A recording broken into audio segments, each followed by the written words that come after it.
Everybody, welcome to the 2024 Arnold Classic. We're here at RXMuscle. Here we go. We got in the house the Iron Chef OG, Mr. John Romano. John, what's up, baby? What's up, King? How you doing? I'm doing good, man. All right, so here we go. Show is starting. Should be a good one. I think, if I'm not mistaken, they're going to bring out the guys right now for confirmation. The open guys or the? I think so. I think.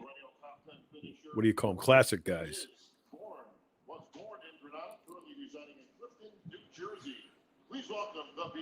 Yes, it is the men right now. Open men. Cool. It's a Akeem is coming on right now. There the it is. Beginning All of their torture starts now. Yes, exactly. Yeah, because they'll have to come out now. Then they're going to go in, and it's going to be 2 hours before we see them again. Well, let's talk about the aesthetics of what the hell's going on right now, John. They had 1 day to improve, one more day to load, one more day to pull water. Look at the pictures. Go on social media and see what people are saying. Assess the pictures, the high definition pictures for themselves.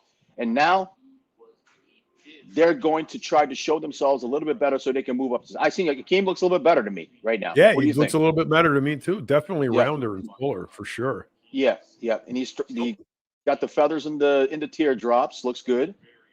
The lighting is terrible for us, I have to say. He looks completely terrible.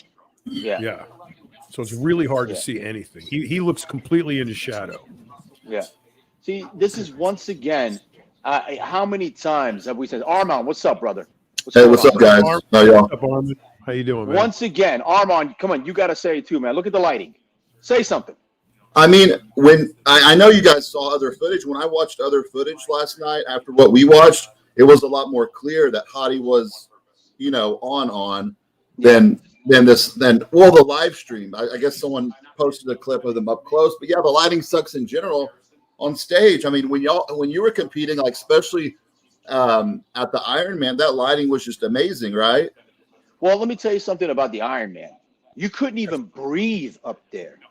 That's how hot those. I mean, you had lights from the front, from the top, from behind, and from the sides.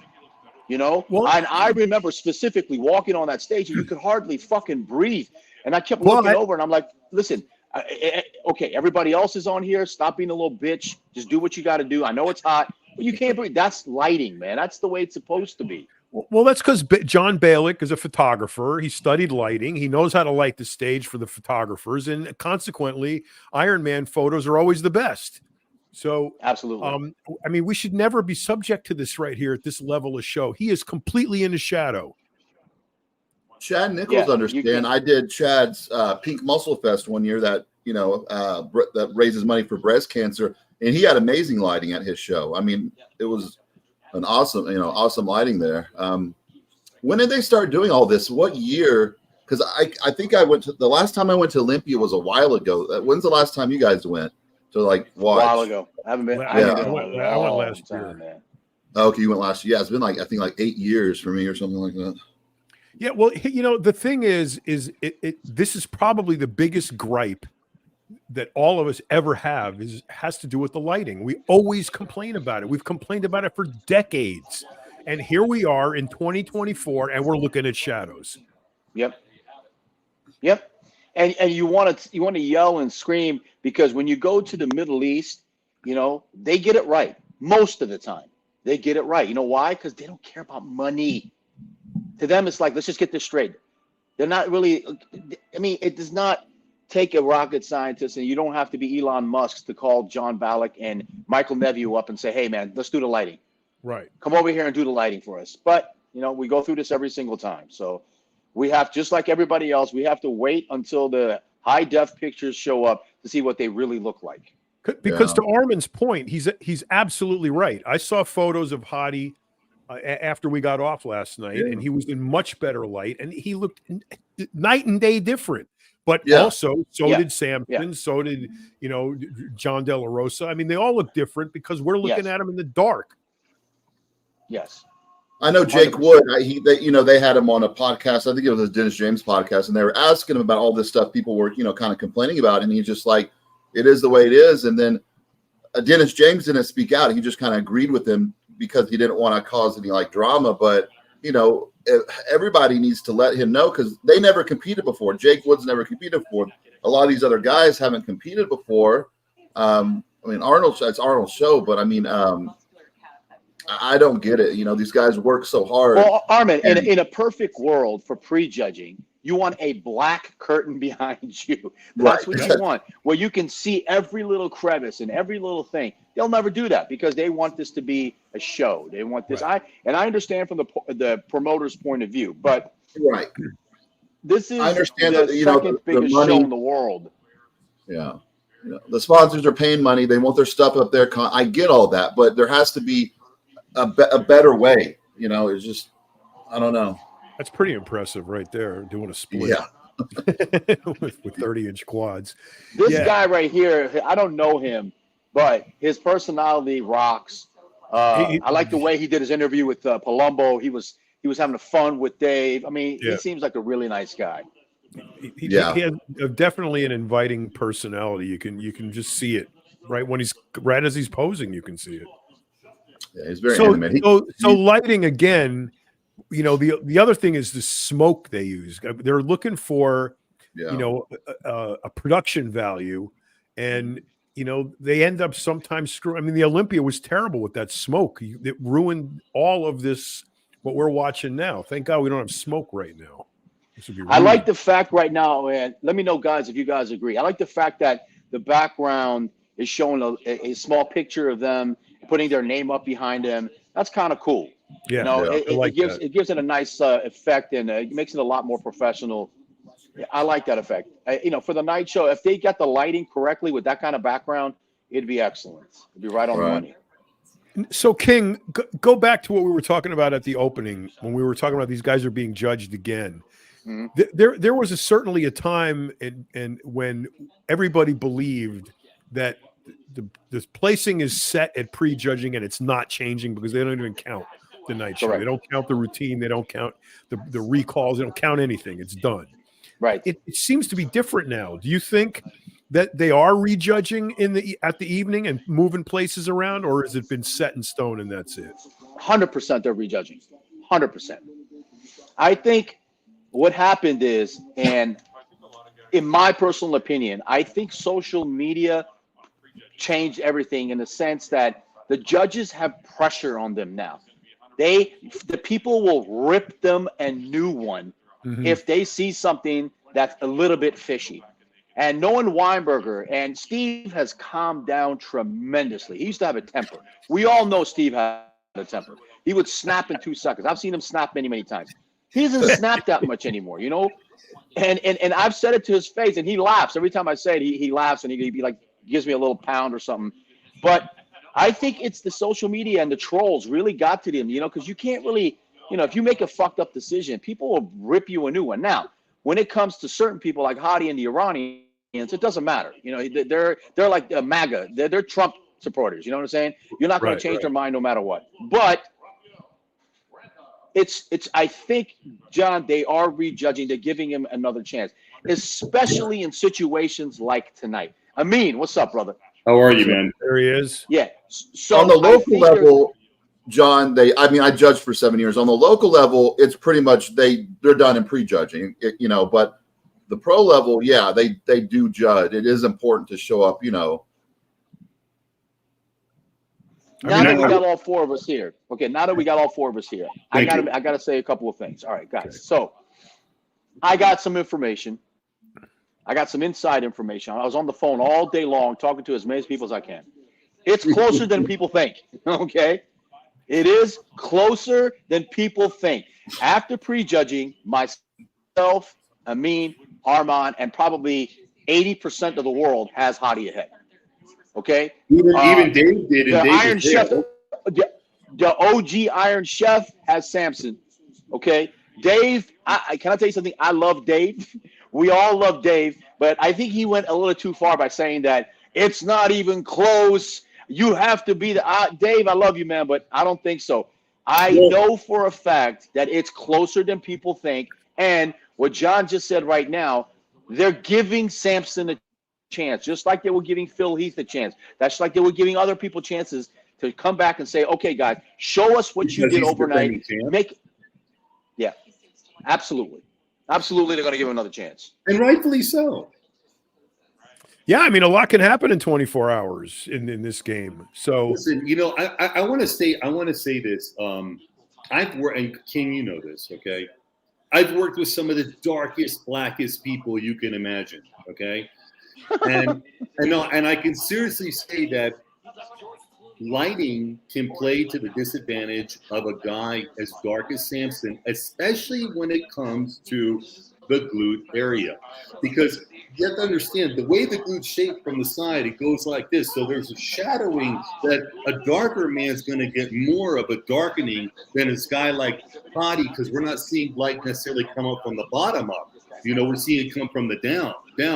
So, you know, I looked at, again, you know, Samson's hamstrings and calves dominate. Hadi's glutes are a little bit bigger, and I think with more size comes more definition too in a lot of more mature areas. I don't think Samson has mature enough glutes for them to get as shredded. Either that, or it's like what John was saying, there's some fat left in there, and if there's fat left in there, there's water to be held in the fat. John, is that what you're still feeling? Well, yes and no. I want to take issue with your black thing because from an artistic standpoint, from a photographic standpoint, what you want is the darkest possible subject matter in this case because it is the highlights that create the definition. So I agree the darker with you. You are, the more contrast you're going to get by the highlights. But did you, speaking of which, now that we're all here, am I the only person that thought Ramon's tan was too much? I didn't even think about it. I thought it was on. I thought it was on. It can be sometimes. I mean, I remember one year I did liquid sun rays, and they did it was a little too much, and yeah. I don't want to say blotchy, but I want to say it takes away from the thinness of the skin. So where do we have De La Rosa? Third or fourth? Where he should be third or fourth. I think they got Raphael maybe here in this shitty lighting, but I'm trying to see if he looks better than last night or not, and I just can't tell. So John, that's the other thing. Look, I think when lighting is good, I think the darker the skin, the better. I totally agree. But I think when lighting is bad. Oh, absolutely. Absolutely. 100%. In this case, I think the lighting is bad. I think if the lighting was better, I think Samson, because I see pictures of Samson where his glutes look like they have lines in them. Do you have heard of but let's agree on this, though. Let's agree on this, fellas, please. If I believe Hadi's 96, 97% conditioning. The reason why I didn't give him 100% because of his back double bicep and because he doesn't have the Christmas tree on his lower back. He could have been drier. That is the only reason why I didn't give him 100%. I give him 97%. If he's 97%, would you guys agree that Samson is 92? No. 91? Not tonight. I don't know. That's unfair. Hold on. You can't ask that. You can't ask that until you see him. Because the question, King, is 91% of 100% of Samson. Samson is 100% of Samson. This is the best Samson we've ever seen. So as far as conditioning for Samson, he's 100% as good as he could be. You know, whereas Hadi could be a little bit better because we've seen him a little bit better. Now, can Samson be better than his best right now? And I think, yes, he can. Well, go ahead, John. You were going to say something. Well, I mean, unfortunately, when Samson comes out, we're just going to see Avant Black. We're going to see no detail, nothing. We're going to see a blob of black. And it's really unfortunate because I'm trying to see De La Rosa here, and I would like to see that he came in a little bit better than last night. I'm thinking that since Samson has the room to do it, he will come in better than last night, and I don't think Hadi will. So I think your percentages are going to even out once you get to, when we finally see these guys later on in a few minutes. That's exactly what I was getting to, by the way. I wanted to see are they going to even out if Samson tightens up. I got word from Milos that he's tighter. So let's see what happens. That's the word that I got. Is Hadi going to come back better? He always comes back better on Saturday night. But we're about to see right now, actually. I think Samson or Hadi is about to come on. And another thing I'm noticing is that when they move to the left or right side of the stage, their lighting gets better. In the middle, it sucks worse. Seriously, in the middle, it sucks more than anything else. And as we're talking, I'm getting text messages from all my boys all across the country, and they're all the same. Lighting sucks. Lighting sucks. Lighting sucks. You're Samson. We're not going to see him any better than that. Watch. All right, let's see. Let's see if Samson improved. See, Looks walking good. out there, Samson looks like Mr. Olympia. Walking He out. owns the. Look at that, man. He owns the place. Let me see. Let me see what's going on. Samson has the most potential too, by far. Oh, come on. That's Mr. Olympia right there. He looks. Now, John, do you think he'd have a better chance? This is not no. Milos, don't get mad at me. Do you think that he would have a better chance of winning Mr. Olympia if Hani was his coach? I put very little credence in the coaches. Sorry. Really? Okay, cool. Very little, and I'm beating myself over the head with that too. I put very, very, very little. Well, because John, you didn't have. I do. I mean, I think he could have him a little. Yeah. I mean, look what he did with Jay. After years of Jay, and the formula didn't work anymore. Sometimes you need people. You got to give the coach a chance, obviously, to have several times to learn your body. But, after it's not working for, maybe a few years, maybe it's time to, look elsewhere and, But you see Samson, I mean, first off, Samson's still growing and looking better each show, right? He's absolutely fucking crushing this posing routine right now. Yeah, I mean, he's by far. Yeah. There's no. I wish we could ass see. off. I wish we could see what he looks like. You can also tell that he's pissed off. I can see that. Yeah. You can tell that he's been hearing it for the past 24 hours, and he's like, "Fuck you" right now. That's what it looks like right now. And I guarantee you, when he's done, he's going to be fired up when he finishes his routine. I guarantee it. It's to John, like to say that I get a lot of people are probably saying, Milos, you could do this, do that, and you're saying it's got very little to do with him. So where does it lie with you in the last 24 hours or in a situation like this? What do you think the guys? I have a position that's very unpopular. Okay, and I'll tell you what it is. My position is that if you're going to be a bodybuilder, you got to figure out all this shit. You got to figure out everything. You got to figure out how to train, how to do drugs, how to tell what drugs are fake, which ones are real, what supplements are a waste of money, which isn't, how to cook, how to prepare your food, how to weigh it out, what your diet's going to be. You cannot be sitting around in the morning waiting for your coach to call you and tell you what first 3 things to eat today. You got to know your body somewhat.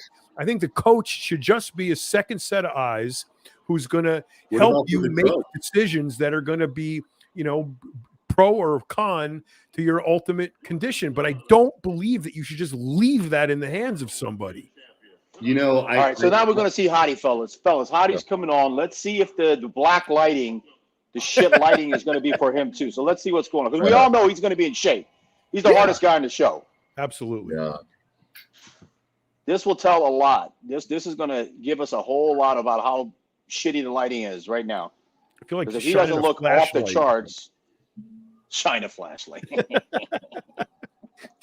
everybody in the front row to turn their telephone lights on so we can see these people.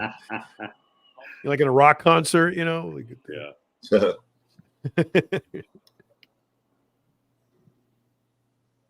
Let's see. I don't like that color trunks for him. Legs look good. I don't think he looks better than last night. Looks a little. Again, it's the lighting. Again, it's the. I'd like to see it closer. You're so right, man. It's very frustrating. It's the lighting, and for all you people, all you trolls out there, and you're talking all the nonsense and garbage. We're looking at something. It's not just my eyes. All 4 of us are seeing the same fucking thing. It's the lighting. The lighting sucks. It should be from above, from the bottom, from the sides, and from the back. I mean, there's shadows. You see shadows. What you're supposed to do is you're supposed to set the lighting up, then get somebody on the stage and see what they look like. Absolutely. And then adjust, move the lights. I mean, this is terrible. This is terrible. I hope here it looks like he's a little softer in the ab area to me. What do you guys think? I'm looking at his upper chest, thinking his upper pecs are a little soft. John, there's lights in the back that are detracting from the lights coming down. You see the lights and spotlights in the back? Yeah, when it's shining this way, it defeats the whole purpose. I mean, it also takes away and it creates a shadow. Yeah, he looks exactly like he did last night. He's maintained it, which is hard, which is a great feat as it is. It is hard to maintain. So let's give him credit for credit. So again, his conditioning right now is tops, number one, and I have Samson has improved, but the whole story is going to be when they're standing next to each other. So we'll see that in a minute. That's a fact. Arnold doesn't look very excited about Hadi. I got a couple of questions from some people that messaged me. I promised that we'd answer them. So this one says, can all of you give your opinion? James is coming on now. Let's ask that. Can all y'all give your opinion on James and the way he goes about his prep with his coach? Is it better to give up all control and be a robot, or is it good as a competitor to make all the decisions? So I know someone said James said that Milos does not control all his nutrition. That's what a few people have said. I don't know if that's true or not, but this guy wanted to know that. I think if you hire a coach, I think you should listen to 100% what they tell you to do. If it doesn't work out, you can't say, oh, okay, well, maybe I ate this too many carbs on my own, or I did this. It doesn't make sense to do other things unless you go over it with your coach, because if you're doing stuff and your coach doesn't know what you're doing, how are they going to update stuff and tweak stuff if you're eating more carbs than they're telling you, or you're taking other compounds? So what are you guys, opinions on that? Let me take it first. I mean, then you can go after me, okay? I'll take that one first because I coach a lot of people. My philosophy is always the same. Communication is the key. That's how I coach. For example, I have a client, Lacey, does wellness. She's 9.2 weeks out. She called me up. She was literally in tears.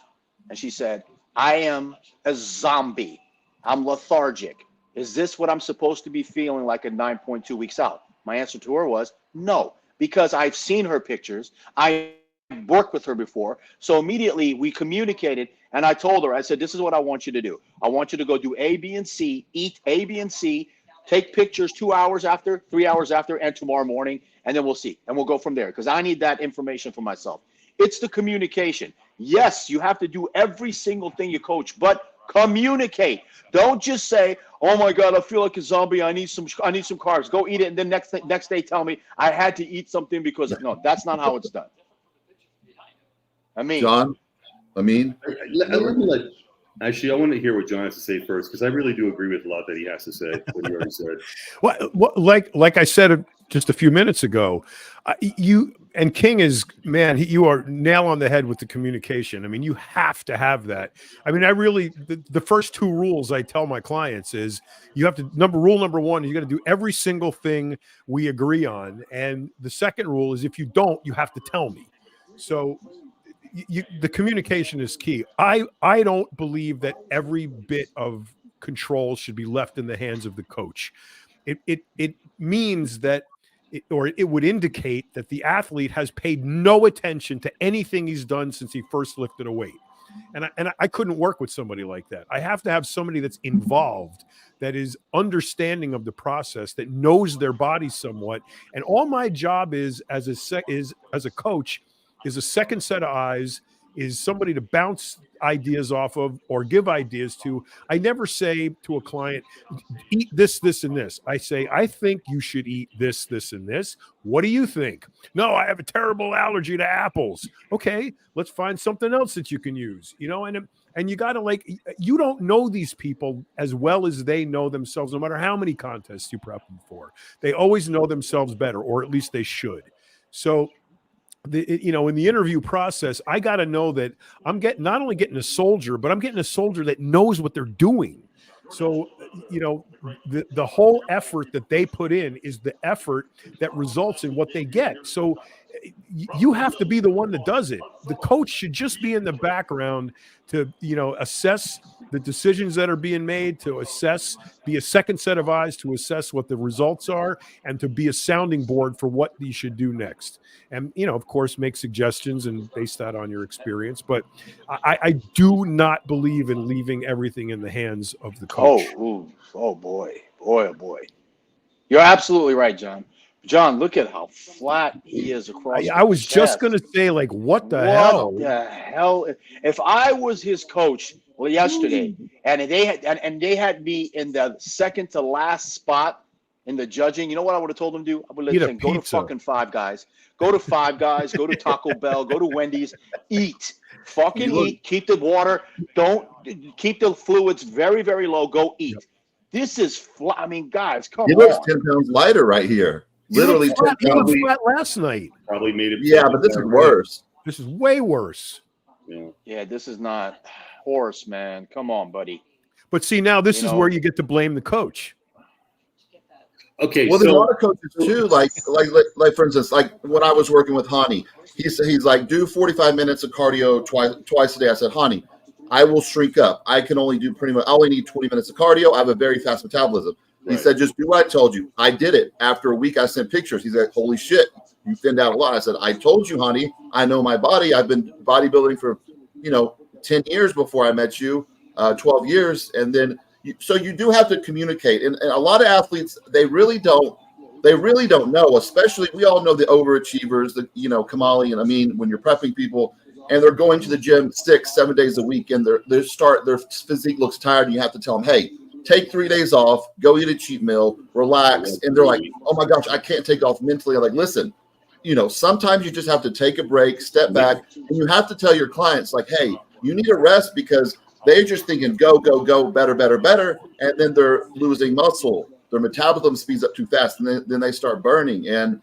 that's where I think the coach is a very important piece to come in and let them know with a good set of eyes. Right. You're absolutely right. You're absolutely right. But that are like the communication, the communication has to be there. The communication always has to. Even with Chad, I used to do the same thing. He had Paul Dillette, he had Flex Wheeler, he had Chris Cormier, he had Nasser, and he had Ronnie. And here's me. Hello, can you help me out too, sir? So, and I'm sitting back and I'm thinking to myself, this and that. The biggest eye opener for me, I'm telling you, I've said this story before, is when I went to Ronnie's room at the Olympia, just to check on him, because I was like, it's my first Olympia. Oh my God, half the food was in the garbage. Yeah. And I looked at it and I looked at the garbage and I didn't want to say anything. So afterwards, I'm like, Chad, how come half the food is garbage? Oh, that's just Ronnie. He don't want to eat it. I'm like, but you made me eat it. He goes, because you can eat. He goes, some people can eat, some people can't. I'm like, but Chad, let me tell you something. Romano, I'm telling you, man, after the depletion, the first can of pie filling, it's like having 100 orgasms at once. Okay. Bet. The 10th can of pie filling, and you literally were sitting there fighting it mentally, like, oh my God, okay, just one more bite, one more, trying to swallow it down like it was fucking what's that stinky fish stuff? Strumming or something, man. I'm telling you, that's how difficult. What's worse, the pie filling or the double boiled chicken? No, the pie filling. Listen, I'm telling you right now, I have aversions to sweet potatoes and pie filling. I can't even look at it, man.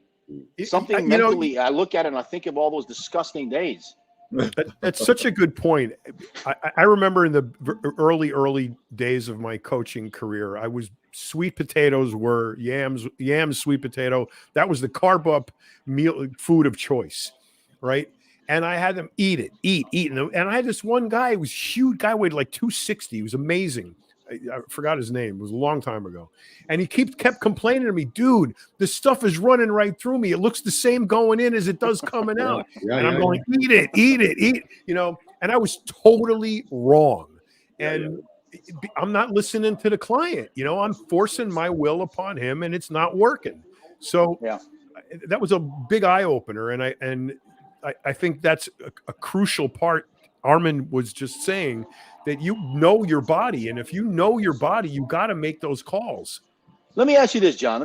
Because do you have Middle Eastern clients? I've only had one in my whole entire. I mostly worked with women, King. Okay, all right. The reason why I ask is because I have noticed, and I'm serious about this, and I think Armon and Ameen would be perfect to answer this. White rice works like it's like bread and butter for anybody in the Middle East. Mm-hmm. I don't know what it is, but when you give them a white rice, they explode. Really? Have you noticed that, Ameen? Have you noticed that, Armon? White rice? Always white rice. I don't do well with sweet potatoes. White rice was always I had a better, crisper look with white rice compared to potatoes. There's a lot of. I know George Farrow's big on that too. George likes to give his clients white. I wanted to wrap up what we were talking about with the coaches, because I wanted to say something about what John doesn't believe in using diuretics. So I like his approach and everyone else's approach for getting to know your clients. I think communication is key no matter what, pre-contest or off-season.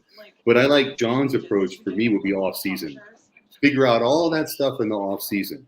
Right. Now, with me, King, if I'm with you 3 days, 4 days before the show, you do whatever I say because I'm right there over your head. And then at that point, if there's some kind of mistake or adjustment, we both know it at the same time. There's no, but the clients should know all those in and outs before the last week of the show. You should, and the experience of working with a lot of people teaches you one thing. What works for one person is not going to work for somebody. Exactly. I unfortunately had that mentality for a long time. I was like, no, you have to carb deplete for 4 days. You got to sodium load. You got to do this. And I noticed, I started to learn really, really quickly that that's not how it works until I made that jump one time. I remember the kid's name. He was a classic competitor. And no matter how much good food you give him, he looked worse. Every time he ate shit food, he looked better. So we stuck with it. The kid ate Taco Bell and Wendy's all the way to the show. And the morning of the show, he was eating Big Macs and French fries backstage. Everybody was laughing at him. Everybody was complaining because the smell of the food was driving everybody nuts. Everybody was hungry. I told him, fuck, don't listen to him. And guess what? He won the overall in the classic, and he won the overall in bodybuilding. He needed the sodium. And no one could believe it. And everybody was backstage and dumbfounded. I'm like, guys, this is not for everyone. Not everybody it doesn't work like this. Even my best buddy in Oklahoma, Scott Burnett, same thing. His metabolism is so fast. You gotta feed him garbage for it to work. Right. The whole Dave Palumbo McDonald's theory. They need fat with the carbs because the carbs just spike the insulin and make the metabolism faster. And if you don't eat enough carbs, if you don't eat enough fat with the carbs go right through you. Not only that, King, but also to mention, everyone knows that not everybody's the same for each show too. So you might find a method that works for one show, but then they change. They put on more muscle, their muscle's denser. And then, I find that the more and more, as you get more and more into bodybuilding, the less and less radical stuff you have to do. Am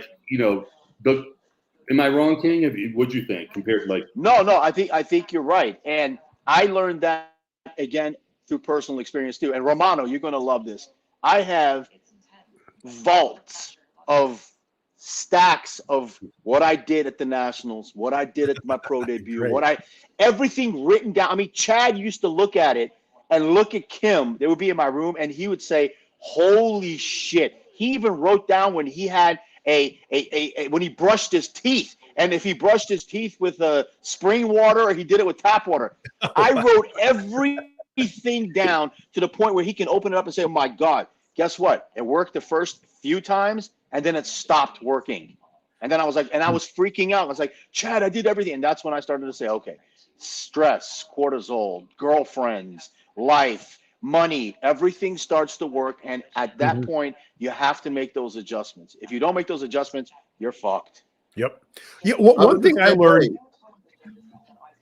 I was the same way. When I was competing, I would have to do a cheat meal every 3 days, burger and fries. My metabolism was just that insane. I'm not sure if it was playing soccer and doing long distance running when I first started bodybuilding, but I had to do that even, when I was, 29 and still competing. I tell Honey, I need this many cheat meals. So yeah, you're right. Then we do a cheat meal every 3 days, burger and fries, sushi and ice cream. And it would just, once you're burning, and you guys had clients like that, once they're burning, nothing really stops that. You just, so you have to be careful when you're prepping someone with a really high metabolism, because once they get to that point where it starts burning, it's really hard to stop that. And they just keep, losing muscle. Also systematic. You ever get this? Did you guys ever get this? Always. Oh yeah. You're so hungry and you're so, I used to get that at 3 weeks out and my mom would cry. My sister would cry. One of my buddies used to drive me around. His name was Fadi. I don't know what Fadi is right now. We used to go to the Hadi. Shamshiri, a Persian Hadi. restaurant, and I'm sitting across from him, and my hand's going like this, and he would slam his fork down, and I'm like, what? He goes, this is not a fucking sport. What kind of a sport is this? Where your hand shaking like that? I'm like, just listen, man, just let me deal with it my way. I'm in a zone. I'm in a zone. But yeah, I mean, getting to that point, it is, I remember, man, Ameen, yeah, you know, again, man, I've said it once, and I hope you do one day. You need to write a book, bro. You really do. I mean, I've said jokingly the let's go nuclear and stabbing somebody with this much Phenoplex. I mean, all the stories that we have, you got to write that shit in a book, brother. I mean, the stuff that we experience in the D.C., Maryland, Virginia area was fucking classic, bro. Well, Classic. I'm actually in the You got process of writing a book. I'm gonna have to call you so that you can help me make it a little bit more clear. You know what I mean? I'm not sure, King, if Yeah. your parents were, I'm not sure if your parents were like this too when you were bodybuilding. My dad was from Iran. My mom was American. My dad hated bodybuilding. He's like, "What are you doing to your body? What is this stuff you're putting in there? You can't even walk and get off the couch." How was your parents when you were bodybuilding? Were they supportive, or like, what is this that you're doing to your body? Me? With who? King. Not at the beginning. No, not at the beginning. But I was a full-time student in college. Yeah, I was a full-time student in college. So I was going to George Mason University. All I was doing was eating, sleeping, studying, eating, sleeping. And when I would go to the gym, and that was the days I used to hang out with Batista. So Dave would come to the gym at midnight. And that was the time that I would go in to do my second session. And I would see him in there all the time. And that's how we met and we became friends and all that. But I'm telling you right now, no, they did not. But they let it go because I wasn't doing anything. Everybody else is going to DC, going clubbing. I was just eating, sleeping, training, eating, sleeping, training. Now, getting to the nationals, they didn't think I would get that far. I never let them come to see me compete. The only time I ever let them come see me compete was the 1999 when I knew I was the #1 guy going in. It was going to come down to me and Aaron Madron. I knew it. You know, as a matter of fact, I knew if I was going to go into the super heavy, it was going to go between me and him. That's why I did not eat solid food for 2 weeks. Wow. People don't understand what that means. People don't understand the mentality and what it takes to not eat solid, because I could not get my weight to drop down below 232. I just couldn't do it. It was stuck. No matter what I would do, it's 232. So then that's when Chad said, you got to go on a liquid diet.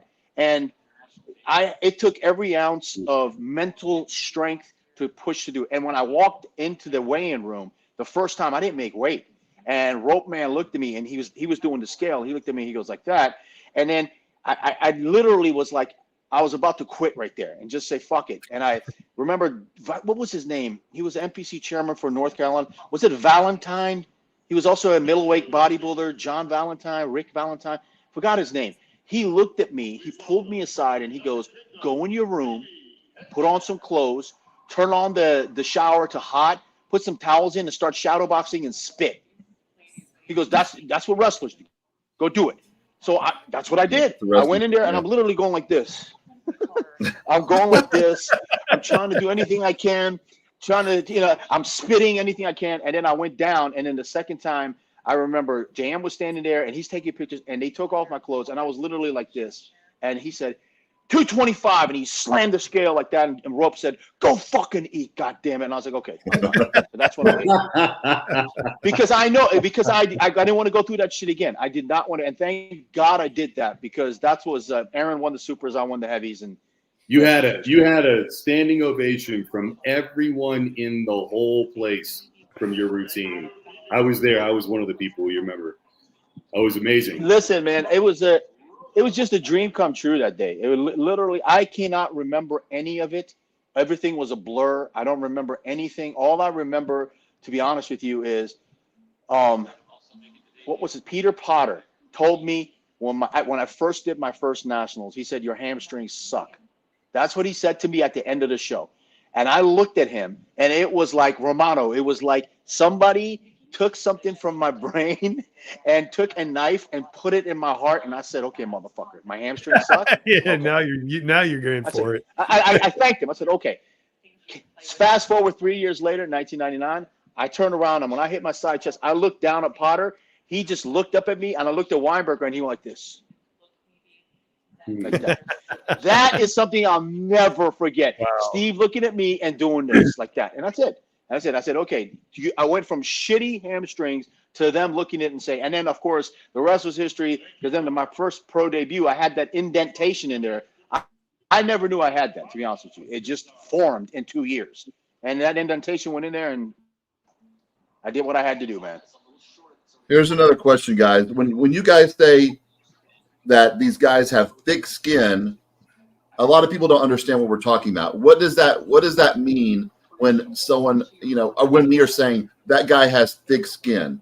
Ameen's the perfect person to answer this. Ameen can answer. We'll go after all of us. Go, Ameen. Go first, Ameen. When we talk about people that have thick skin, what we're usually talking about are black people, and what we're usually talking about are the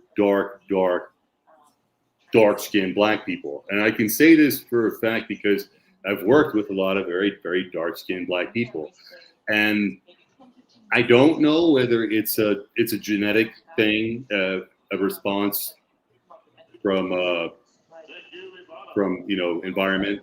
I don't know, over years of evolution. I'm not really sure. But I can say on the other end of the spectrum, Asian people have very thin skin, okay? So there is definitely some kind of, I've seen Caucasians that are also thin and some not. I do think that a lot of it also has to do with subcutaneous fat under the skin.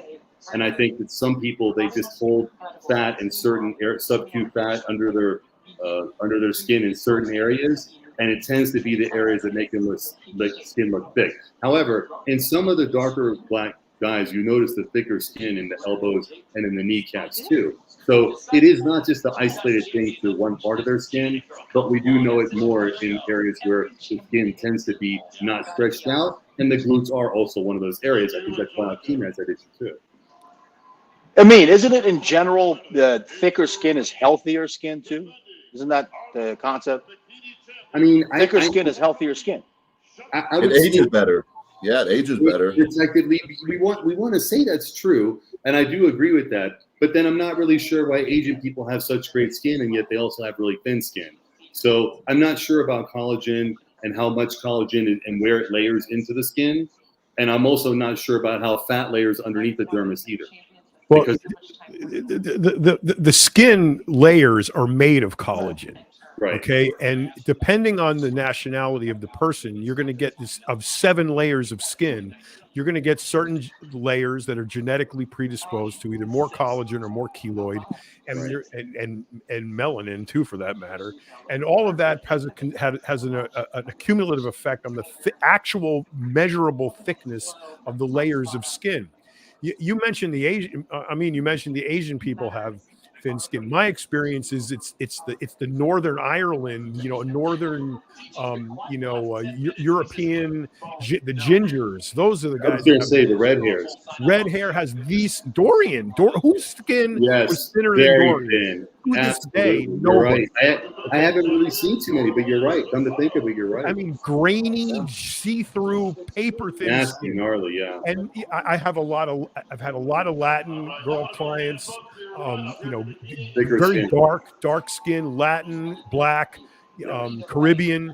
And these people have their skin is measurably thicker. The layers of their skin have more collagen, more keloid, and they even scar heavier. Their scars are very. Do you notice that it tends to be the darker the skin, the thicker the skin? Yes, definitely. Although so I've had some Latin clients that are just ridiculously thick skin, and if they get the tiniest cut, they get a massive scar. Yes, keloid Asian. Yes, a lot of keloid. Yeah, and the people that I know that keloid are also very, very dark black. Rod Smith keloid, and he's very, very dark. I think my experience. Go ahead, King. I was going to say, I want you, all of us, especially you, John, since you do the females, please explain the difference between shredded conditioning, drugs, and diet, and shredded conditioning, cardio, and diet. Please explain that, because I had this conversation with a IFBB pro girl today, because I was trying to explain to her there's a different look. That's That's why Coleman looked different. That's why the 90s guys, because we did 2 fucking hours of cardio a day. Even though I was completely in shape at 3 weeks out and I suffered, I still wanted to get that squeezy feeling in there. It made me feel good that I did something more. Please explain that. Like the stairs. What the over cardioed look is like strung out. It looks, I don't like that look at all.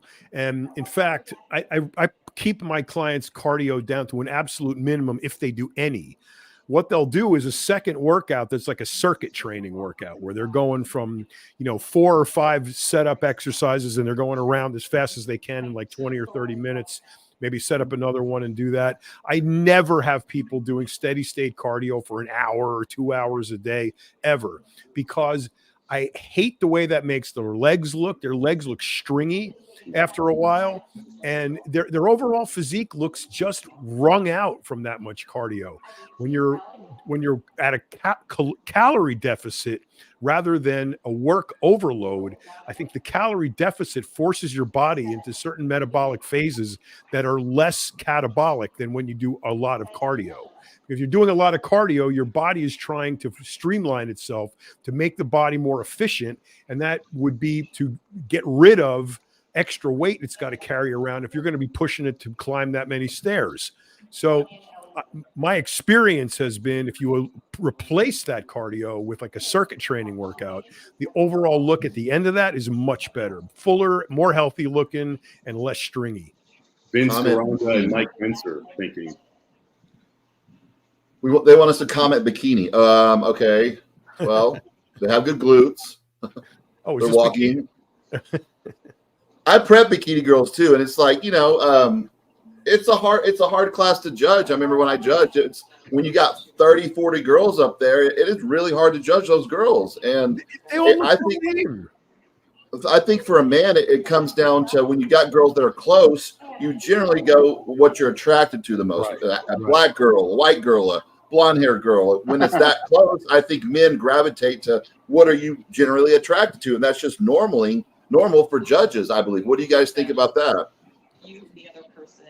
I remember. I only have one thing to say about bikini. The girls, the bikini. I'm sorry, John. One thing. When they say to you, listen to all you girls out there. When the judges say to you, "We don't want you that hard," don't listen to them. Come in as hard as you possibly can. Because if you come in slightly soft, they're going to say, "Oh, you were way out of shape." Yeah. So don't do that. Don't do that. Come in as hard as you possibly can. Just don't look like a dude. That's it.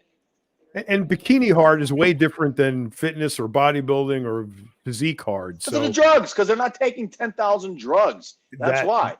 If they're taking a whole bunch of fucking drugs, it's a different look. Right. Yeah, it is a different look, but they're taking drugs too, King. Don't kid yourself. Oh yeah, no. Of course they are. Trust me, I know. I deal with these girls right now that are out of their fucking minds, but it's not what we take. I remember the first national. I think it was the nationals or junior when the classes were just totally opened up and they were having bikini, fitness, figure. All of them come in, and there was like 1,500 athletes in the show, not including crossovers. The majority of those people were bikini and board short dudes. Yeah. So they're running through the prejudging. The prejudging is like 9 hours long. You finally get to bikini. They're running them out like cattle. They're on stage for 15 seconds. They all end up looking exactly the same. I couldn't pick one out. If you lined up 10 of them and said, "Who's that?" I have no idea. None. Nationals was brutal. You got to admit, Nationals is brutal. Yep. You get 60 people show up, and you do literally a 3-minute round, and then some guy, that mean guy with the glasses, is standing back there with a clipboard. He goes, "You're in. You're out. You're in." And when you're out, you're gone. 1 year of training, 1 year of diet, 1 year. Get the fuck out. Go eat. You're done, brother. We only want 15. That's it. They did that to us at junior nationals a couple years. They cut, like we had like 40 in the light heavies, and they cut like all those guys. They're backstage like, "So I don't come back." They're like, "No, you go home.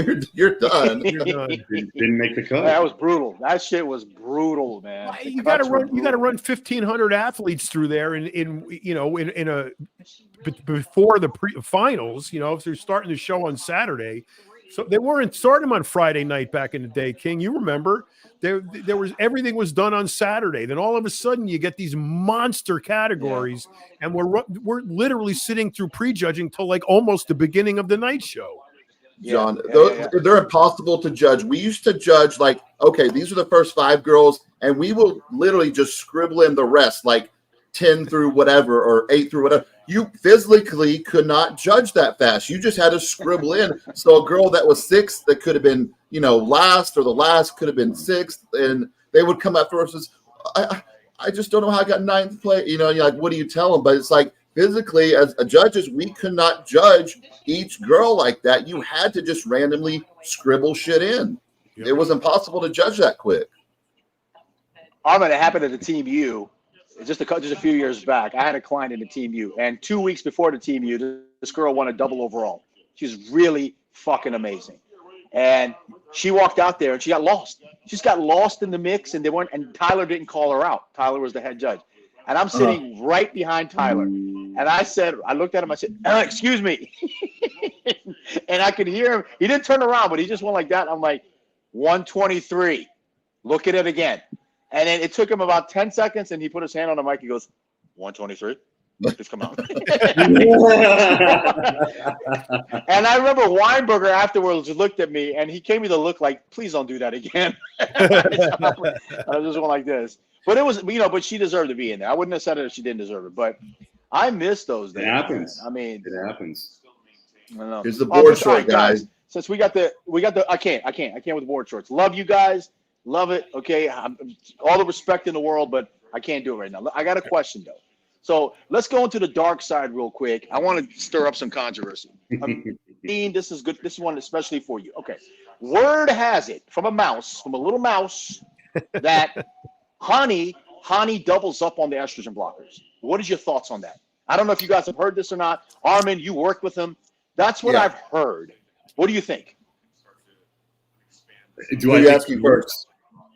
I'm asking you. I mean, and then we're going to Armon. Armon he's already worked with him, so he's like the control of this experiment. I don't know what he does, other than I've heard from somebody else, a mouse, that he's big on Proviron the last month and up to 100 milligrams the last couple weeks, and I'm not. I think it actually is. I think it does work, so I think that's a good idea. I've given 25 milligrams of Proviron in a day to bikini girls, and they get bone dry, crackly hard. Well, are we talking bikini girls? Or are we talking? I thought you were talking normal about sorority girl bikini. Yeah. Like the year before, they were in a sorority with their stomachs out, and then.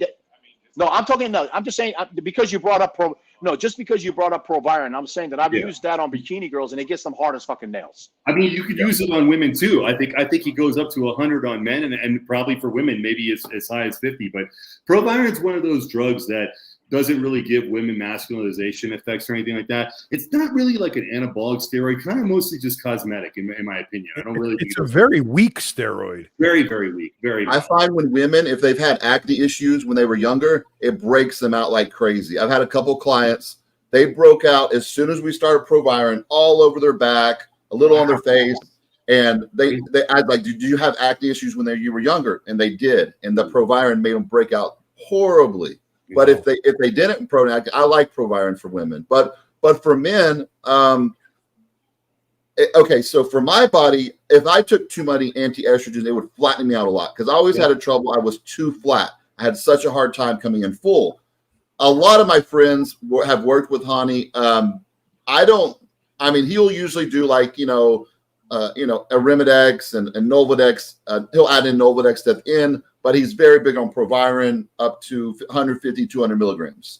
Other coaches, I know a lot of other coaches, they'll throw Arimidex, Femara, Nolvadex. I mean, all those in. And then Nick's coach, I know Matt, I had a consultation with a few of his clients, and I got a few of his clients. He was giving some of these guys, 3 Arimidex a day, 2 Femaras a day, like at the last 3 weeks.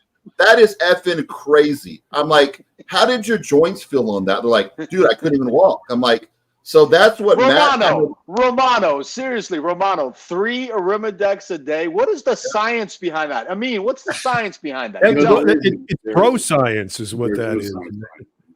The guy out of Florida does that too, Ameen. Really nice guy. Gets his clients really hard. Man, I can't remember his name. Armon, don't forget while you're thinking about that. Don't forget. I don't want to mention his name, but there was a famous coach that worked with a lot of female competitors, and it came out as diuretic protocol. And some of these women were taking diuretics for an entire month. Yep. We know, I was just gonna bring that up. We all know, short bald guy, right? I don't, Yeah, I mean, I know that because I don't want to say. I'm just saying that some famous coaches' protocols actually include people to take diuretics for a month when there's 30 days out. I'll down to 30 days out, and then adding in LASIK at the end. Yeah, zero science behind that. None. Zero. Here's the thing. Here's the thing about that. If you're gonna, I would reserve the use of diuretics for something super fast acting like injectable LASIKs for the last few hours before prejudging, because you got to see what they look like. How the hell are you going to know what somebody looks like 30 days out, whether or not they're going to need diuretics? If you think that a bodybuilder should take diuretics as a matter of course without the need for it, you're absolutely playing with fire right there. You can definitely hurt somebody doing that.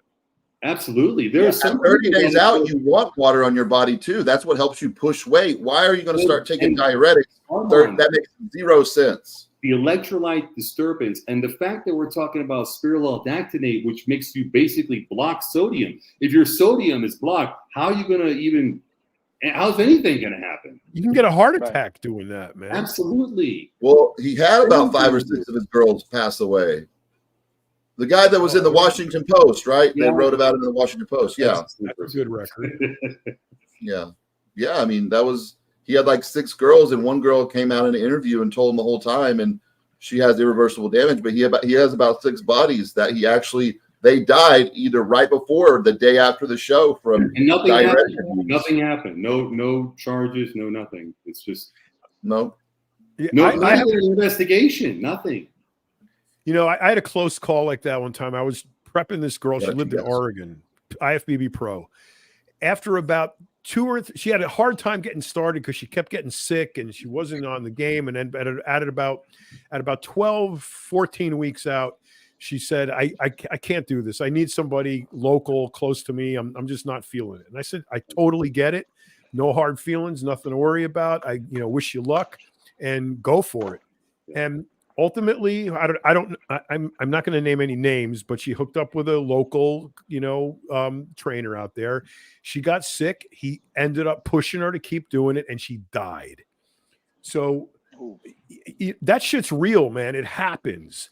We've all heard or have experienced it. It happens. You got to be super careful when someone's health is at stake like that. You can't just say, keep going. Come on, let's go. You got to pay attention to what they're doing, what you're giving them. You can't have somebody that's literally fighting a flu or an illness and then start giving them diuretics and anti-estrogens and estrogen blockers. And, you just can't do that. And the client did their part by being honest with the coach. It's one thing. I've had one client who lied to me about everything. And then, come to find out the person was on DNP, and I'm trying to carb them up, and they're on DNP, and I'm like, why is she sick? It's like, anyway, long story short is sometimes you really just can't trust people. It's unfortunate, and that's where your eye has to tell you something's not right, something's going on. What are you guys' thoughts on DNP? I have used DNP for about 4 of my clients ever, because they literally had to do 3 hours of cardio to get in shape. Armon, it's not that, man. It's when you're doing a process and you're up for with them that you're going to be carbing up, and you can't take carbs with DNP. And if they're lying, that's you see what I'm saying. So like I'm thinking we carb deplete, carb load, and then this person's taking DNP, no issues during depletion. Carb load, what? And Kamali, you have done this so much. You know what I'm saying? I knew something was wrong, and I had to literally say, okay, I was in the UK. I was like, I'm leaving right now, and you need to call an ambulance for your wife. It was a guy's wife. Okay, I was staying at their place when we get, and I'm like, I'm in your home, and you're gonna lie to me about DNP? Why'd you fly me here? Wow, it's insulting sometimes. Some things I can't even get into about the detrimental things that can happen when a person lies to their coach.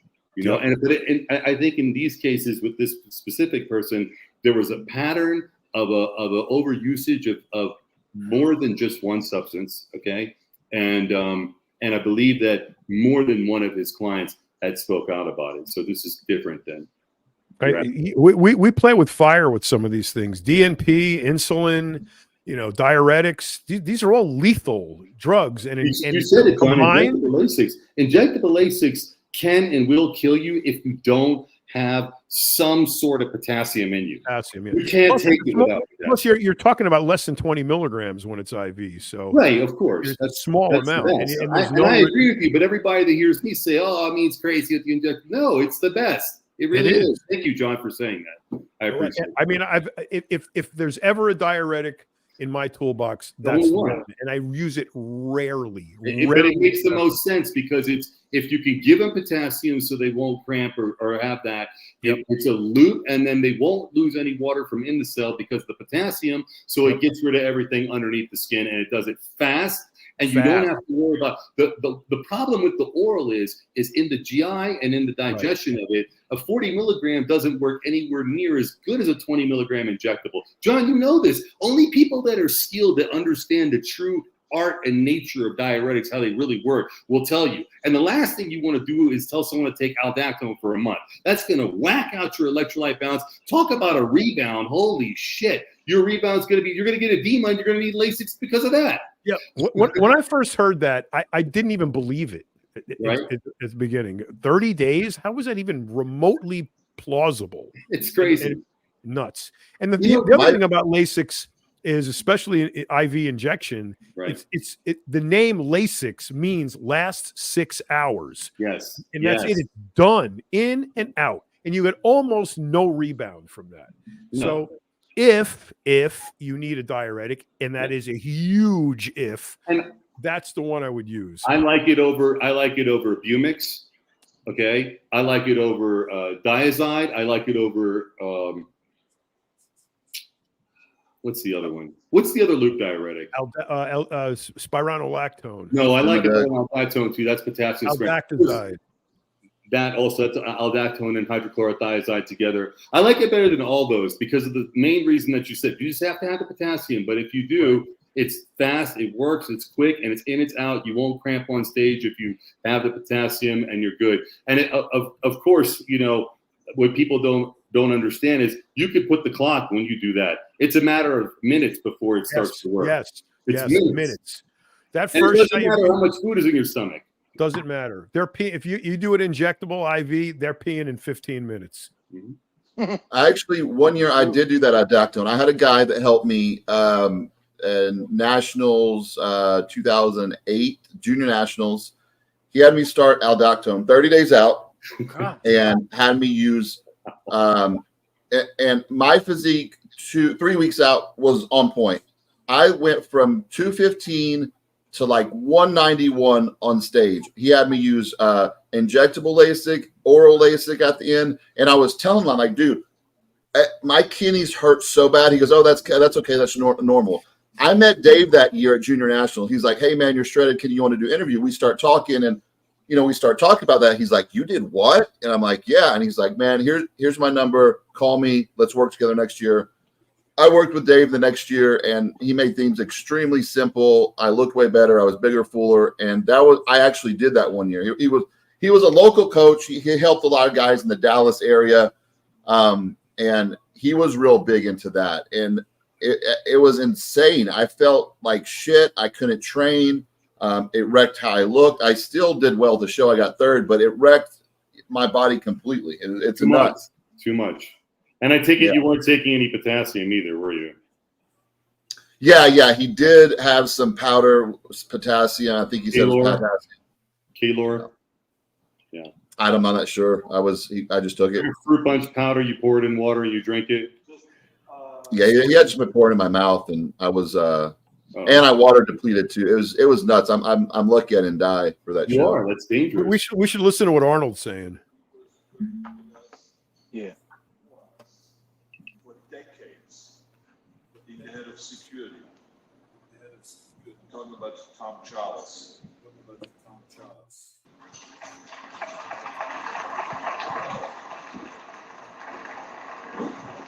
He had cancer and he passed away.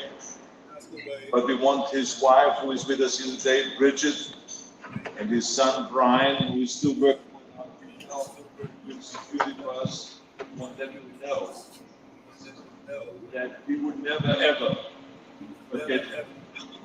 He will always be with us here today. He was an extraordinary human being. He was the Inspector General for 4 governors, Democrats and Republicans alike. He was a really extraordinary human being. Love him. He said that he never forget him. I wonder if Arnold's vaccinated.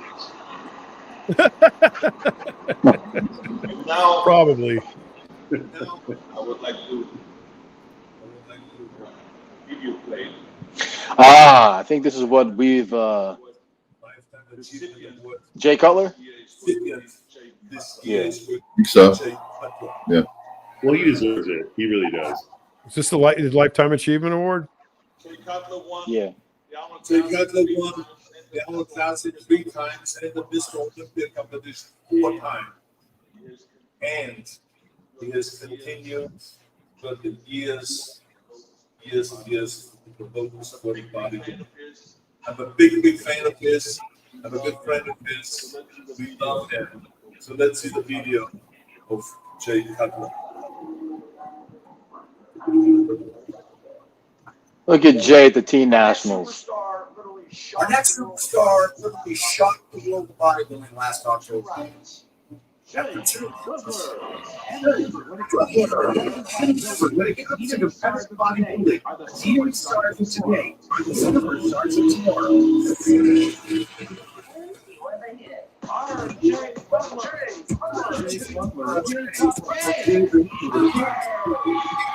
The talk of the teenage show was the heavyweight winner, Jay Cutler from Sterling, Massachusetts. Now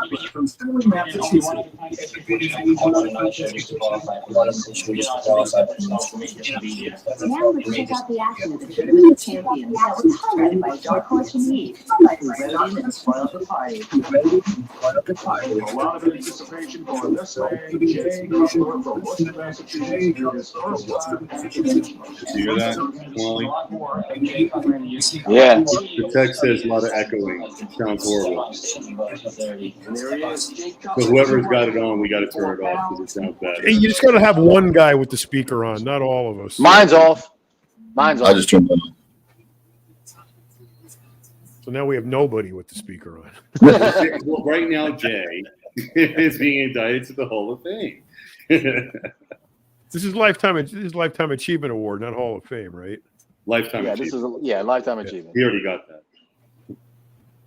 You know, Jay's whole career, you know, he's been very not outspoken at all about, opinions or anything. I know, King, your career, you were very outspoken, which I liked. It was entertaining, and, I wish Jay was a little more outspoken in his career, but I understand he was the type of guy to like to make everybody kind of happy, but That's how he is, though, in real life, though. There's a certain charisma. Yeah. There's a certain charisma that you gotta have as Mr. Olympia, and it's a rare thing. I always, King, I've told you this to your face. I've written this in articles. I've said this on podcasts. I am not ashamed to say this to your face. It is one of the greatest travesties of this sport that you were not born with Jay Cutler's genetics. Because the rest of you, the personality, the attitude, the sheer will and drive that you have is second to none. You would have been, I'm telling you, I say it all the time to everybody. The greatest travesty in this sport is that you are never Mr. Olympia. Yeah, because Jay, bodybuilding would be in a completely different place now if you were. I appreciate that, man. I take that as a huge compliment. And, I did what I needed to do to get to a certain point, and then I got to the Mr. Olympia, and I did whatever I could with my genetics, and I would never ever make any excuses in my life. I'm so happy with everything that I did. I checked off so many things on my bucket list, but to say that 100% agree with you, because the mental genetics is something not too many people have. That's right. It's That's like right. if Chris Cormier, I've said this to Chris many times. Without a doubt. If Chris Cormier had my brain, he'd be a 10-time Mr. Olympia Yep. right now. Yep. You know, Victor Martinez, he'd be a 4 or 5-time Mr. Olympia right now. You know what I'm saying? But Jay, let's not forget one thing. Let's get back to Jay. He's a smack talker on stage. He was like the Larry Bird of fucking bodybuilding. Jay was the Mr. Sweetheart on the outside, but on stage he used to talk a lot of smack. But and Jay, and he's got a great dry sense of humor. I love Jay. Yeah. Jay's one of my favorite all-time people Yeah, in the he sport. does. I remember, I forgot the show I was at. It was either an Arnold or it was some pro show.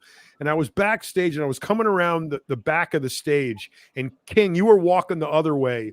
And you had this straw cowboy hat on with feathers in it or snakeskin or some shit on it. And you were like huge and you had these boots and you were walking with this cowboy hat. And I said to myself, we need 30 of them right there.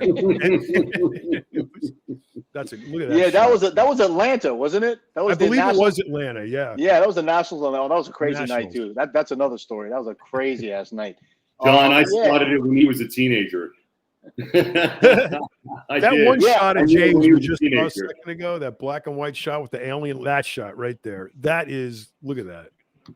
That alien left quad. When he came Like back, y'all were talking about, like social media back in the day. If there was social media, like when King was competing, it would be nuts. You know, Nuts. these guys are all like friends today. They play around, but none of them are really like, you know, they're too friendly with each other, which it's fine, but that's not that exciting for a competition. Fuck, look at that. yeah, that's when Jay lost to Dexter and he came back the next year. I think that was the best he's ever looked. I think so. Yeah, because there was no way he was going to lose twice. Yeah. And that was with Hani too, switching over and trying some new stuff. Yeah. I don't know. With Jay too, when I met him, I knew he'd be Mr. Olympia. It was just a matter. It was just a matter of when. Yeah, when exactly. And then when Ronnie came in there, I was wondering whether Ronnie would have to retire first or whether Jay would actually beat him. And I was there when Jay beat him, and I was like, wow, finally perseverance has beaten genetics in a lot of ways. You could say that. Yeah, but Ronnie's lat wasn't firing. He had that neck injury, Absolutely. and Yeah. Ronnie was a mess that year. would have never beat a Ronnie on prime. Prime Ronnie. No, speaking of which, do you think Jay, any of the years that Jay competed against Ronnie, did he look better than any of the years that he won the Olympia?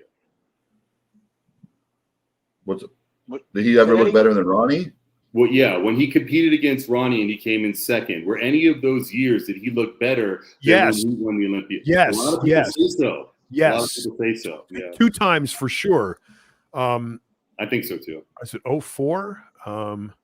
No. At least for 3 of his Mr. Olympia. There was 1 year. Well, that 1 year that he came in. He was, I think it was his 3rd or 4th shot at Ronnie. Man, he came in so freaking shredded, and it wasn't enough.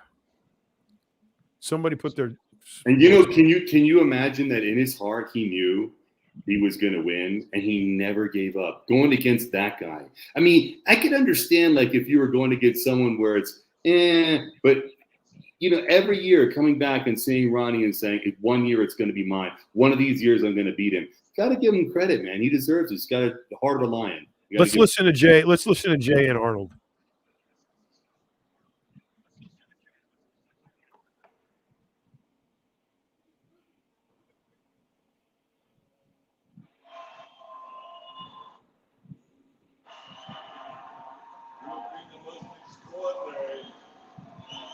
Look at that.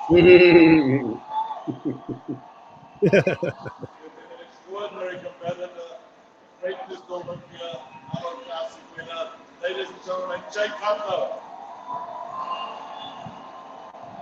That's awesome. Thank you, guys. So I know there's a worldwide audience, many special people that I know this to, but I want to start first. Arnold walked off, I had a little story. So it was July 3rd, 1990. Terminated 2 launched. And I had been picking up bodybuilding books. I was a teenager.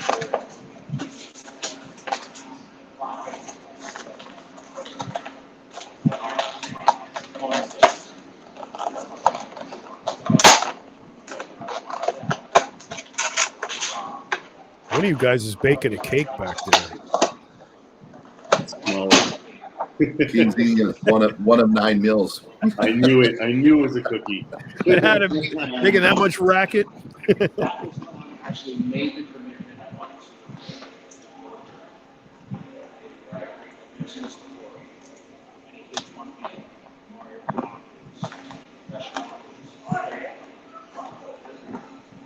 So he was a major inspiration and a stepping point of that person for this. I grew up in Sterling, Massachusetts, youngest of 7.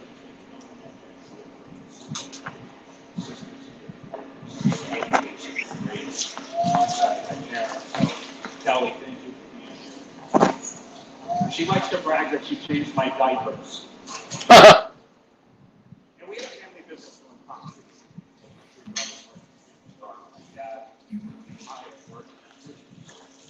And these people that commit to hard work.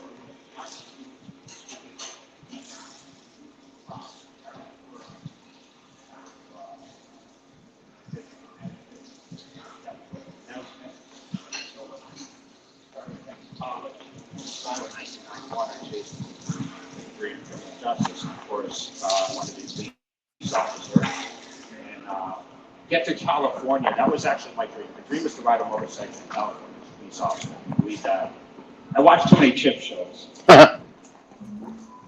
So when I joined the gym, that old gym in Worcester, Massachusetts, there were a lot of people that, just looked at me as a teenager. Within 6 months, I was one of the biggest kids in the gym. And sooner or later, I met someone who played an important role in my success, Chris Aceto. He lived in Maine. And he's not here tonight, but I really wanted to send a message to Chris Aceto, who wrote out a diet for me. It was 6 meals a day. And he came down and he looked at me and he said, "Oh, this kid looks okay." And I put it on my refrigerator and I followed that diet to a T. And 6 months later, he came back and looked at me. He said, "Holy shit, this kid's going to be missing." I was like floored. My progress was quick. In 1993, I won the Teenage Nationals. I battled someone many of us recognize, Branch Warren, and that he beat me in the overall. So that's the last time that's going to happen. Sooner or later, we were wanting to win the Olympia, if you guys recall, 2009. I got a chance to go to California. I got to visit Gold's Gym, the mecca of bodybuilding. Anyone knows that's one of the greatest places where bodybuilders, of course, Schwarzenegger themselves came from. I saw all those walls out there, all the former Olympia champs. I said, I want to be on that wall. Ed Connors, big shout out to Ed Connors because he allowed me to stay with him and gave me the opportunity like he gave so many other people. Okay, he also got me an introduction to Joe Weider. Now, Joe Weider, bless Joe Weider because he mentored me. He made a promise to me. He said, "You're going to be the best at what you do."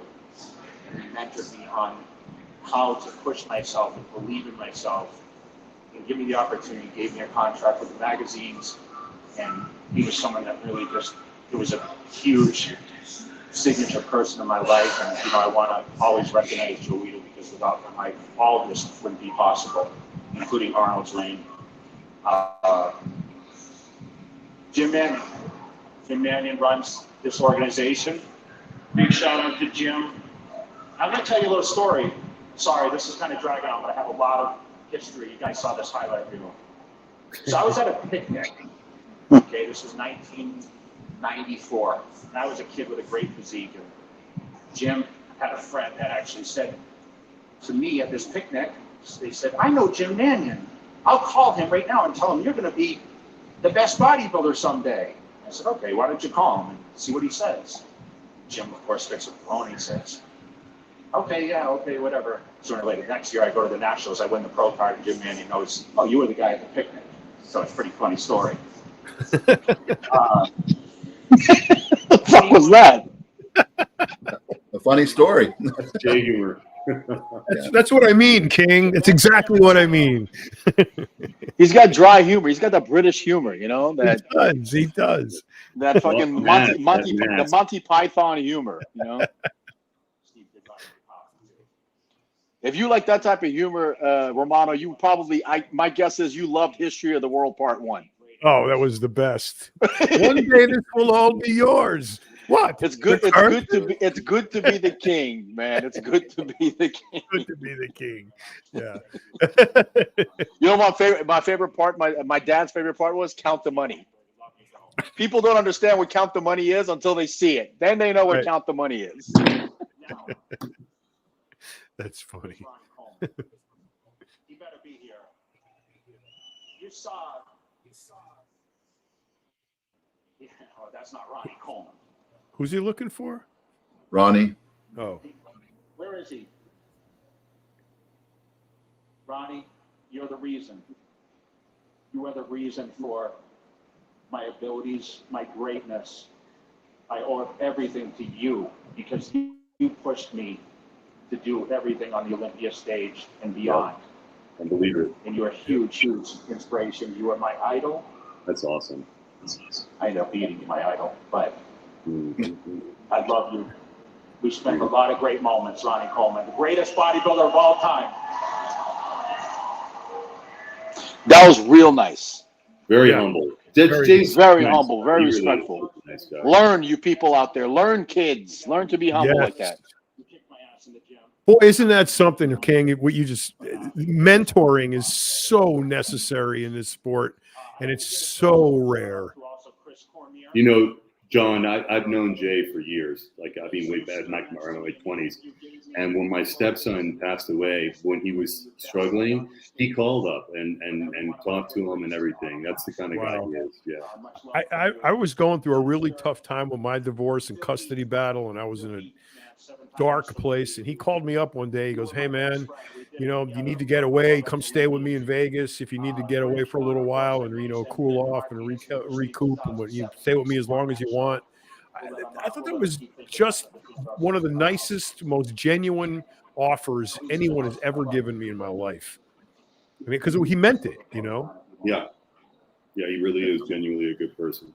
To all the promoters, all the supporters, I hate to say fans because so many people that I consider, I guess in my head, fans became my friends. We're all fathers. Do you think a lot of these guys regret not having children? Because we know all the rewards of having kids and all that, the fun. You know, a lot of these guys regret not having kids as they get older and it's kind of like past their time. What about those of us who regret having kids? I knew you were going to say that. No, I know Jay doesn't, because he wants to spend his time with him and his girlfriend. You know, he doesn't want to deal with crazy stuff. He's always been like that. Ameen. It will catch up to him one day. Well, It will catch up. You can't. There's your children Life love is you. boring. The love you have for your children is a different kind of love. It's Yeah, I know. unexplainable. It's I know. jump in front of a bullet love. Yeah. Yeah, that's what I'm saying. It's unfortunate a lot of people get to miss out because, I mean, we were all at that point where I was like, I never want kids and hell no, it's all about me. And then when you reach a certain age, you're like, man, I think I want to, this is the way I was. I want a child. When my mom passed away, I wanted a child. I was like, I want to feel that love again, that, you know, and that's beautiful. it's rewarding. But I know a lot of these guys, it would be very difficult to bodybuild and have several kids and actually be a real father. And Well, it's a selfish lifestyle, man. yeah, that's what I'm Very saying. selfish. And you have to be. You have to be.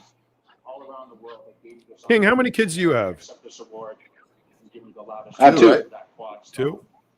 I mean, you have one, two, I have one. Yeah. one. And Armon? Two. Two? A boy and a girl. And John. Romano, right? when we finish this cast, in the group text, I'm going to send you a picture of my son hitting a side tricep shot from 1 month ago. Okay. Okay? That's all I'm going to do. I'm going to send it to you, and you're going to laugh your ass off because let's just say the genetics have been passed down. All right. It's been passed down. And I didn't push him. I didn't say nothing about getting to the gym. I didn't say nothing like that. He did it all on his own. And Wow. every once in a while, he'll call me up and say, how much did you deadlift when you were my age? I'm like, probably this much. He goes, I got you beat. He hangs up. Did you love that? I always wonder Nice, what like nice. Hunter and Lee Labrada's, relationship is like in that regard, because Hunter is twice the size that Lee ever was, Yeah. I heard they're not that close. They live, in Houston. I heard they're not super close, but they love each other, but they're not like, Jay looking good. Custom suit. I like the blue. Looks good on him. Makes him look younger. I think the trophy should have been bigger, but that's my opinion. That is a little trophy. That's just my personal opinion. I think the trophy should have been a little bit bigger. Ward goes to his tailor. That suit looks great on him. Yeah, it does look good on him. And you can still see the quads through the pants, man. This kid will always have legs, man. Always. He's never going to be a little guy. Yeah, he'll be 80 years old with quads. Yep. He also did that thing where he really made a comeback as far as his physique goes in the past few years, and I think he really looks great for his age and for being a former Olympia.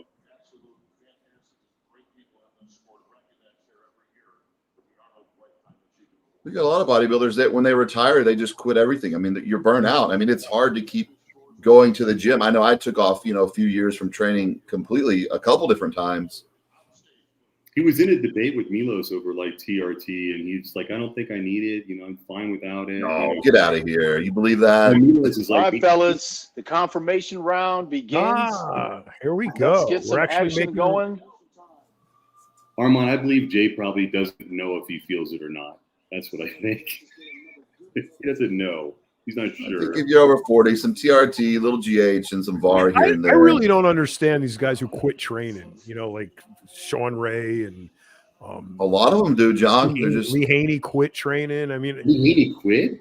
It looks like it. I mean, I don't want Well, to maybe hate the take guy, a but year, but I'm maybe sure he works out. works out for health. No, There's a lot of guys who Chris Aceto. Chris, you couldn't give him a piece of a chicken breast, let alone a dumbbell right now. I mean, I Hadi understand and that Samson. Here we go. Here we go, fellas. Hadi and Samson. Okay, this is it, guys. Let's go for this. Let's check it out. Let's be judges right now. Samson looks fucking full as a house. Hadi looks hard as a brick.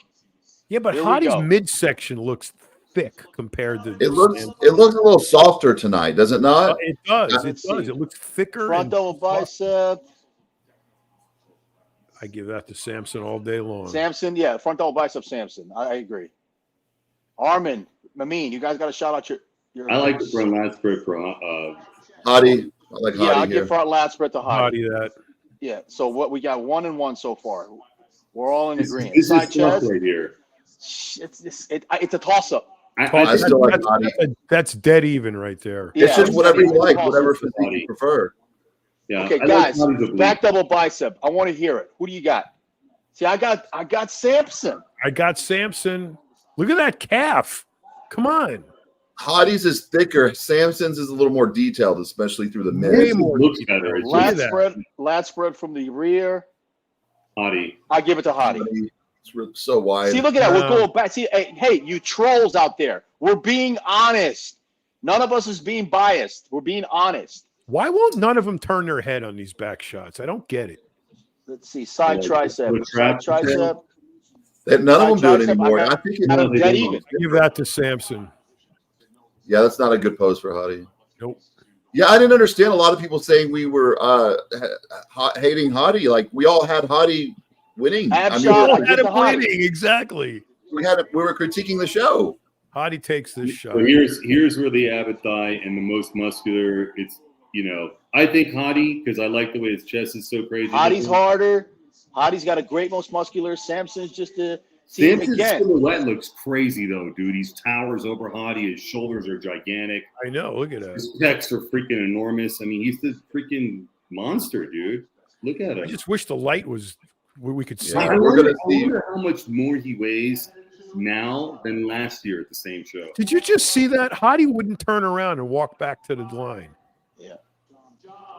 All right, so guys, He after is that that comparison right there, after what we just saw right now, Ameen, what do Hadi. you I got Hadi winning. I still think Armon Hadi, Ameen, I think Hadi, yeah. Ramon, let's go. John Romano. I'm sticking with Samson. I'm not Okay. changing my mind. All right. I think he looks better tonight, and I just overall aesthetics, I just like him better than Hadi. So third, I got between John and the Brazilian. Yeah, but look Yeah. at Akeem. He He looks made some- incredible. yeah, he He made does. some improvements from last night. He looks harder than De La Rosa right now. He does. Yeah, they're just not going to give it to him. Why? He's probably don't not know. going to budge from the right. He They, probably, they want to see him from the back. Let's see what he, because that's what they're thinking to themselves right now. They want to see Akeem from the back. But from this position right here, Rafael looks great. Great, man. Akeem looks great. De La Rosa. Rafael and John. Who you guys like better, Rafael or John? Lats are really high, and I think that throws off his symmetry. He does. He has very high lats. Very close right now. So, King, after that display, how close do you think we are? To which one? Hadi and Samson. I think. See, look, I love Samson. I've been rooting for Samson. Everybody knows what my personal feelings are about Hadi. Everybody knows that I don't personally like the guy. But I will confess, I think he's going to win. I think Hadi's got it. Because, I'll explain why. Because in every shot, he looks fucking right there. Samson is just 0.5 to 2% more shredded, and every single one of us will be going towards Samson. I know it. Every single one of us. It's just that the last two shots, the abdominal thigh and the most muscular, he's just putting a stamp on it, you know? But now let's take it. Are they counting posing? Are they counting symmetry? Are they counting all that stuff? I don't know. And the reason why I don't know is because I thought Ramon beat Wesley. So I don't know. But as of right now, I think I had him winning too. I did. And then yeah. So all you Iranians out there, let me say something in Farsi real quick so they hear it. تمام ایرانیایی که اونجا هستین، من همین الانم گفتم سامسون بدنش خوشگل‌تره ولی هادی کاندیشنینگش بهتره و من فکر می‌کنم هادی امشب میبره. That's all I'm going to say about that. Hey, John, do you think if Samson had potassium and injectable Lasix, he would look better or not? Absolutely. No. Absolutely, I do. I'm But, you know, hold on. For the record, John, I contacted Dave and asked Dave if I could do a show with Milos because I wanted Milos to know that I think that that's what he needed. I'm sorry, I don't mean to cut you off. Romano, they just put Akeem in closer. I saw that. Check it out. Yeah, they did. They just moved Akeem up. So the judges are doing their job. Look at this right here. Yep, you're right, King. They're moving. They put James on the outside. And look at the back double bicep right there. See, the lats are just really high on him. If Akeem had thicker, if he had he's as thick as can be because he's one of the strongest, if not the strongest bodybuilders there. But it's just if he had his back to match his glutes and he would be dangerous, man. Yeah. What about the height game? What do you guys think about that? I mean, they gave it to Wesley because he's taller. Look at that. Look at Akeem in that shot right there, guys. Insane. Dude, when I saw Akeem backstage, that's one of the biggest bodybuilders today I've seen in person. He's huge. He's massive in person. Backstage, it's just. I got to say this at this point. All of this conjecture is really limited by the fact that we can't see these guys. He's right. We might as well be in a dark closet. I mean, it's like this is basically a popularity contest, or we're working with silhouettes. Yeah. They kept Rafael in the middle, so I think we got a solid third place right there. I think so too. And fourth place is probably De La Rosa, and Akeem moved up a spot. That's what it looks like. I agree. But what did Keem move up to? It's between him and Hollingshead because they switched the two. So Yeah.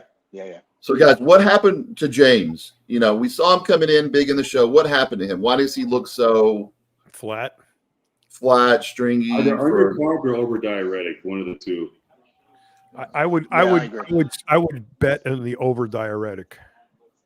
He's got that look. But he also, John, he also looks like the kind of person that's a bitch to fill out with carbs. Like he might have, maybe he tried to stick with clean food and he might have needed a few Big Macs. I'm just saying, I don't know. Hey, fellas, there's a possibility that Horse might get last place. This is the final call out. Ooh. Horse might be, and Horse we were all predicting third. Was it, were the Instagram photos filtered? Were they filtered, guys? Yeah.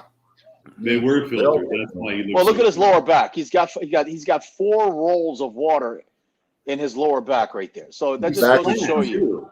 Completely smooth. Too. His glutes look like a bucket. They filter their pictures.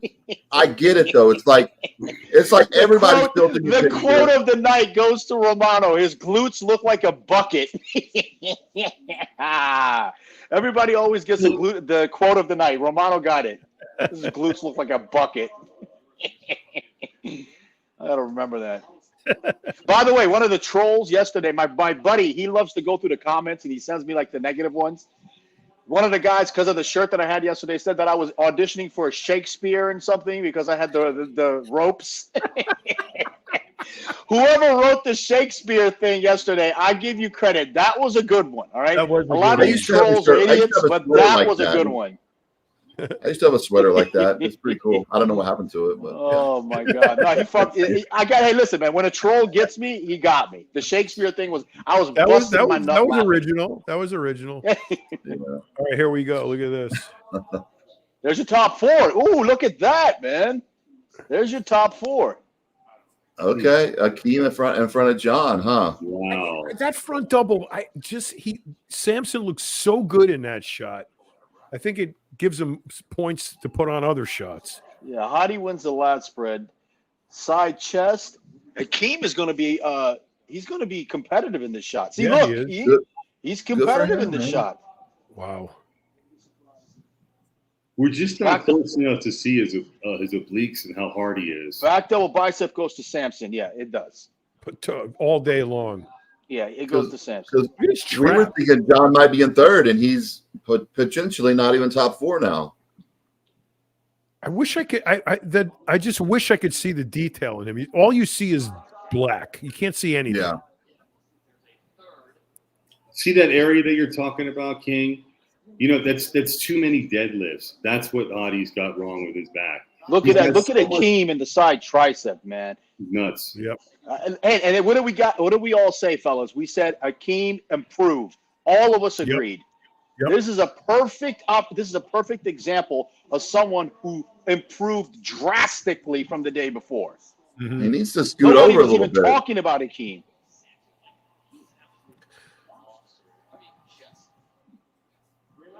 Don't you think Akeem's standing too far away? He needs to get closer. They're comparing them. Wish they'd stand under a fucking light. Yeah. We're missing like 10% of what they really look like. And it's more like 50. Are you kidding me? I can't see light anything. In the background is really distracting too. It really takes away from this. The light and all the bright in the background. Yeah. Not a fan.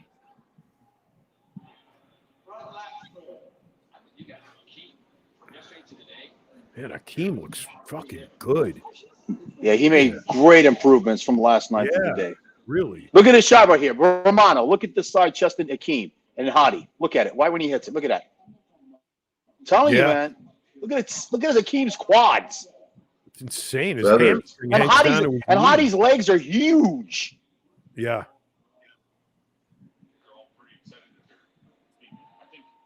I like Samson's hamstring and calf. That is, I mean, look at the size of Samson's calves. That's really nice. He's got the biggest calves on stage right now. And they don't extremely strong too. You guys seen Akeem lift? He's extremely strong. Fellas, check this out. Fellas, check this out. Look at Akeem in this shot. Look at Akeem in this shot, please. That's probably his best. Samson and Akeem destroyed the side tricep shot. Yeah, it's pretty hard. And this is Hadi's shot. Yeah, this is 100% Hadi's shot right there. Yeah, it is. He gets a vacuum out of the deal too. Yep, that's Hadi's shot right there. Akeem is very improved. What are you going to do with Akeem's third or fourth? I think they're going to put him in fourth. You think? Yeah. Depends on how much they weigh in night show judging versus pre. If pre-judging, you tell how shredded he is, you would know. But like I am saying, like a broken fucking record, you can't see anything. And it's worse with the darker black guys than it is with Rafael and with Hadi. Yeah. So the interesting things for the confirmation round is De La Rosa went backwards. That's what it looks like. Akeem jumped up about 3 spots. Horse, I don't know. Go? I don't know. I just don't know about Horse. De La Rosa yeah, and I think James, I agree with Ameen. It's either he did something. Yeah, he did a little bit something. Yeah. Where's Antoine? I don't know. Antoine looks really good. I mean, he looks really good too. He could have been fourth, but I mean, Akeem really did it. I can't tell whether Antoine faded from last night or. Well, I know Akeem looks better, but did Antoine fade? Because he looked really good too. So who do you guys who's your top 4? I got Hadi, Samson, Rafael, Akeem. Yeah. Same. What do you guys have? I second that.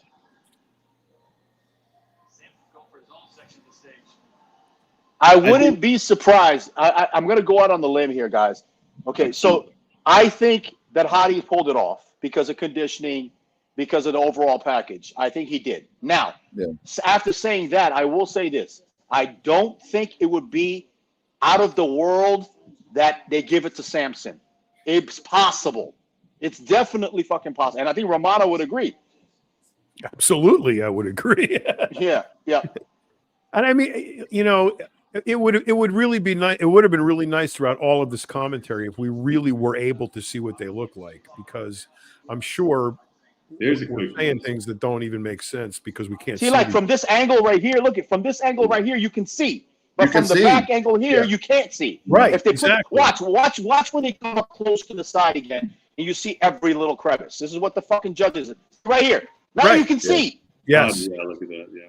You can see Hadi's ab, 3D, all that stuff. Yep. Mm-hmm. And Dave was saying that being there live, it was like no comparison, is what he said. So, yeah.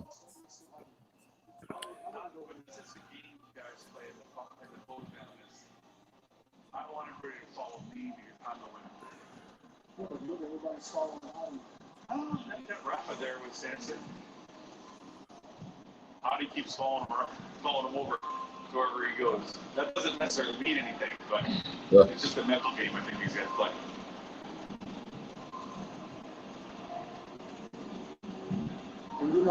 Good pose out. It's a good pose out. Nobody's like really right here, pushing people around. Now there's some light. Yeah. So now here's the question, fellas. Here's the next question. One of the last final questions. Who's winning the most muscular? Because I'll always give the most muscular first. Hadi. I would give it to Hadi. Okay, so we're all agreeing on that. Now, what if they give the most muscular to Samson? Does that change your mind as anything? Any of the placings? Would you reverse it? What do you think? It just means Hadi won. That's interesting, though. What if Hadi wins it? Then that means Samson won. I'm like, I have a feeling. I don't know why. I have a feeling because I spoke to a couple of people, and every comment that I got back was, "It's closer than you think." So I don't know, man. It's up in the air. But just to clarify one more time, excuse me, John. Just to clarify one more time for the world, especially the Iranians out there, I have Hadi winning. Ameen has Hadi winning. Armon has Hadi winning. John has Samson. Okay? And it's not because I have anything against Hadi. I just like Samson's physique better. No, John, we know you hate Iranians. Yeah. But you know, And you just never look know. at- Like Hadi's I give bad them rice. sportsmanship, it could come and bite him in an ass. But just think if Hadi actually lost this, his fans. Shit, oh my gosh. Oh, if he loses this, it's going to be. That's why I was asking you last night about the cultural aspect. he already lost his And- Travelocity contract. Samson's going to get his inbox full of thousands and thousands of. You know, I want to say this at this point: win, lose, or draw, Samson has a very, very bright future in this sport. The most. What is he? 32? 32? Is he 32 years old? Samson? He's young. Yeah. Hadi's like 35. In the legs, and that's why he's in the wheelchair. He's from India. He just beat the 6-time U.S. Arnold Classic Pro Wheelchair Champion, as well as another Pro Wheelchair Champion here at the Arnold Classic. Please welcome Rejudging. Yeah, so Samson's 32 years old. That's young. Yeah, it's very young. For That's a winning puppy. Olympic title. That's pretty But good. but you guys got to put that into perspective. Rich Gaspari in his first Olympia was 22. I know that's amazing, man. And Hadi is 36 years old. So How old is Nick Walker to put it in comparison? 29. Okay, so he's pretty. You know, I mean, Gaspari was retired before Ronnie, at the same age, won his first Olympia. well, also Lee Haney did all of his Olympias and was retired at what age? He wasn't very old either. Who? Lee Haney. Oh no, Lee was older. The Yeah, but wheelchair all guy the had a Olympias, he's still bigger retired trophy in than Jay. his 30s. Was he like 32 when he retired, right? That trophy's bigger than Jay's. Someone said the trophy broke. Jay's trophy broke, and they had to give him that instead of- Don't. Come on. That's a troll. That's a troll saying that. Come on, man. His trophy broke. Someone messaged me on IG. Kind of funny. It's a desk blade.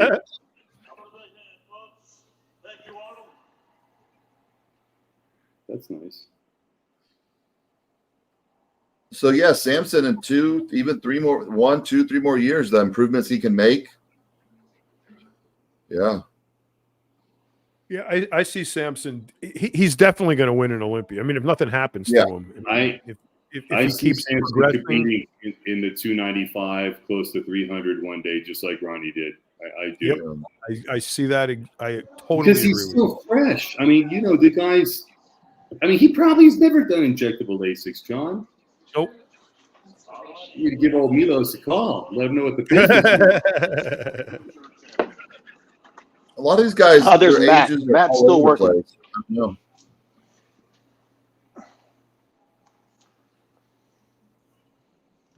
All right, folks, we are there. All the judges' scores are in and finalized. I'm going to go back to our Bikini International Championship. Bikini. all I think about at times like this are these poor guys backstage just wishing this would get over. Oh no. Thirsty, you're tired, you stink, everything hurts. You just want to get the fuck out of there. The worst, Romano, the worst was one year at the Olympia. They had a fucking table with stacks of pizza. Wait, I remember that. That was the worst, man. You like this shaking. Oh, Yep. Baxter is you eating smell the one. pizza. Oh, and you can't do anything. You're just sitting back there. Ugh. There's a lot of photographs of everyone eating that pizza that year. Who do you guys got women in bikini? I don't even know much of their names. The one in the blue, the brunette in blue. I know Sean Roden's ex. The Laura. brunette in blue is nice. I know my buddy down in Florida, G Money. He loves her. That's his type. What's her But name? I Laura. mean, the girl- Roden's ex, Laura. Yeah. But the I other one they was were comparing referring to her the to fact in the that- red. She's was hot referring too. to the fact that there's 25 of brunettes in blue. The one that's right the very now, right? front, the one that's on the left side of on the right side of the stage on the very front in the blue. Yeah, that's her. All right. She won before, right? She's won before. Olympia she's the or something. Two-time champ. Yeah, she's a two-time champion. I'm saying the girl in the red. That's more my type. There's only 9 of them. Right.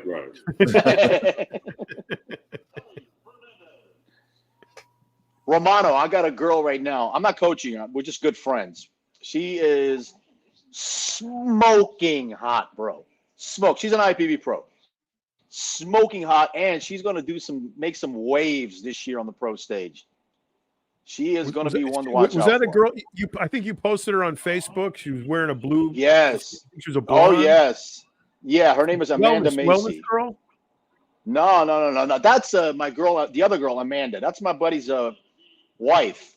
Okay. Yeah, she was in the wellness. She competed a lot last year, right? How many shows did she do?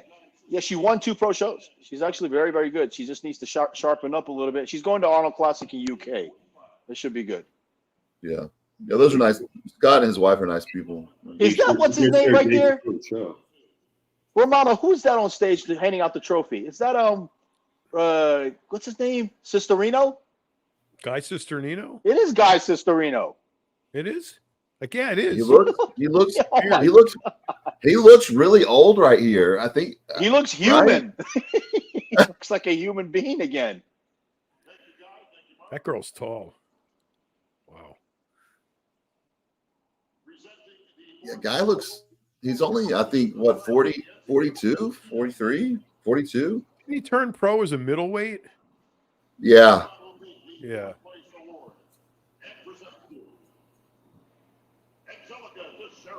Wow, yeah, he's thin. Middleweight's rough. There's your former Olympia champion. Wow. Who was his 4th place? Yeah.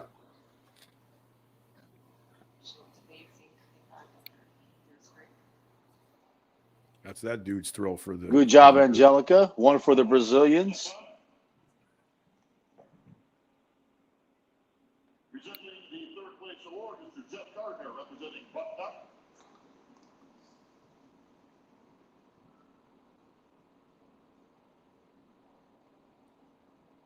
And Jeff will please take the 3rd place award, the 3rd place check, and present it to Vanya August.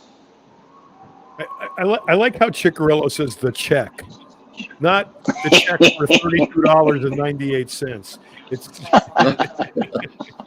They tell him, do not say how much. Because it's so small, they're ashamed to say it. That's why. That covered your plane ticket and 1-night hotel. Right. And they spent the winner gets a grand total of, $1,500 worth of shit. We might have it up. Is that Victor? That is Victor. There's only one guy who walks like that. That's Victor's walk. Yeah. Victor looks good. Custom suit. Yeah. Nice color. Yeah. Victor is so much fun to hang out with. I love that guy. There's never a moment with Victor. I can attest to that. Oh yeah, you can. I can. You just remembered that. Hey, Bob just said it's a 1-point difference between 1st and 2nd.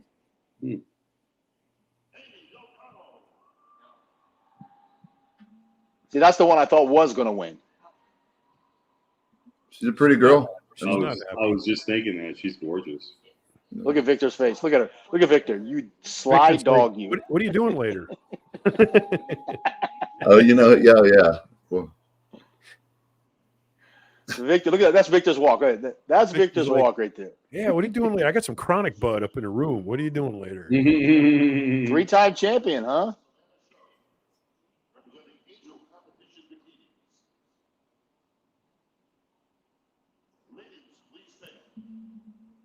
What if they call somebody else? I always wish that would happen. That's girl's all ready, she's crying, and then they call somebody else. It's like not even her.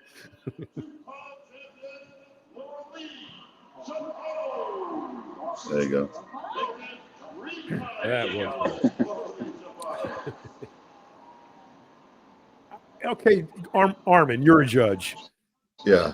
I mean, is there really a difference between these 5, 6 girls? I mean, I can't see it. You know, I just can't. You could shuffle that order in any direction as far as I'm concerned, and it would. I didn't really watch while they were doing their horse trot and all that back and forth, but you know, There was a point. There was a point maybe 6, 7 years ago where you could they turned around and you saw wrinkles. Yeah. Now they're all top notch. None of them have any of those lines and wrinkles. And I have to agree with the fucking Iron Chef, man. It's hard. It all comes down to what Armon said. What do you like? Yep. Do you like the face on that like? one? There's one the titties on that one, or the hips on that one? But that denigrates completely the physique aspect of the competition because you're not concerned at all with their physique. Well, it's bikini, John. How? I mean, come on now. It's like that's why I never took this division seriously, and I make fun of it. Who's looking at a bodybuilder like, oh man, I want to just rip his posing trunks off, and you know. Who's looking at a bodybuilder like that, or you know, it's so true, a man watching bikini when they're all turned around. What is everybody thinking? Oh, where to park on a bicycle? Yeah. But as a judge, you get over that. That's all you see all day. Like, okay, cool. Yeah, that's what I mean. Doesn't it become like a blur? I mean, how do you like actually pick each physique apart and determine, you know, like who's better? I mean, there's 6 girls there. To me, they look identical. Well, what's even hard is when they're all really pretty too. But in this case, I think the prettier girl was second. But I don't think that really matters because their judging is about the body, not the face. You know. Like I said, it's who your preference was. One show we were judging, it was Texas. We all picked a certain girl for the overall. This blonde hair girl, blue eyes, amazing. The guy that was the head judge, he came by and said, hey, change your scores, chairman's choice. And I was like, what? And I'm like, I guess him and that girl, it was a light-skinned black girl. This guy was a black guy. They had something going on, whether they did something yet or something in the works. And I was like, I'm not changing my score. And so we got together afterwards and all the judges, I'm like, who did you win? We all had the same girl. So I'm like, this is messed up. This girl clearly won. And he got demoted. He was never a head judge again because we were like, this is messed up. And so they've cleaned it up a lot since then. I know that's the local Texas level when Lee was at Thompson and all that. And there was a lot of crazy stuff going on in Texas when Lee was in charge. But yeah. Yeah, I heard that too. Yeah, quite a bit. Yeah, it was yeah. And then what? He found Jesus and he started trying to make amends to everybody. That didn't go over well. No. Romano, I guest posed in Texas one time, and I got the the promoter in so much trouble. Mannion fucking reamed him out because of me. Really? I'm sitting there during. I forgot the guy's name, to be honest with you, but I remember I was there. I went to he forced me to come. I would have done it anyway, to come to prejudging and meet people and sign autographs. I said, fine, I'll be there. And during prejudging, you are not allowed to root for your favorite. Have you ever heard of that before? What? He got on the mic. He got on the microphone and he started scolding people for making noise and clapping for anybody who walked on stage during prejudging. I've never heard that. I called Mannion and I said, Jimmy, this is what's going on. He goes, I'll take care of it. And he took care of it. He fucking what city was this in? His fucking ass up. I forgot what it was. San Antonio, Dallas, Houston, Austin. Hold on. Who's that promoter that's the black guy that wears glasses? Texas promoter. That was the same one I'm talking about. I can't remember his name. I was telling my wife that a few days ago. He's tall, he's thin. I think so. I think his name was Tony. Gosh.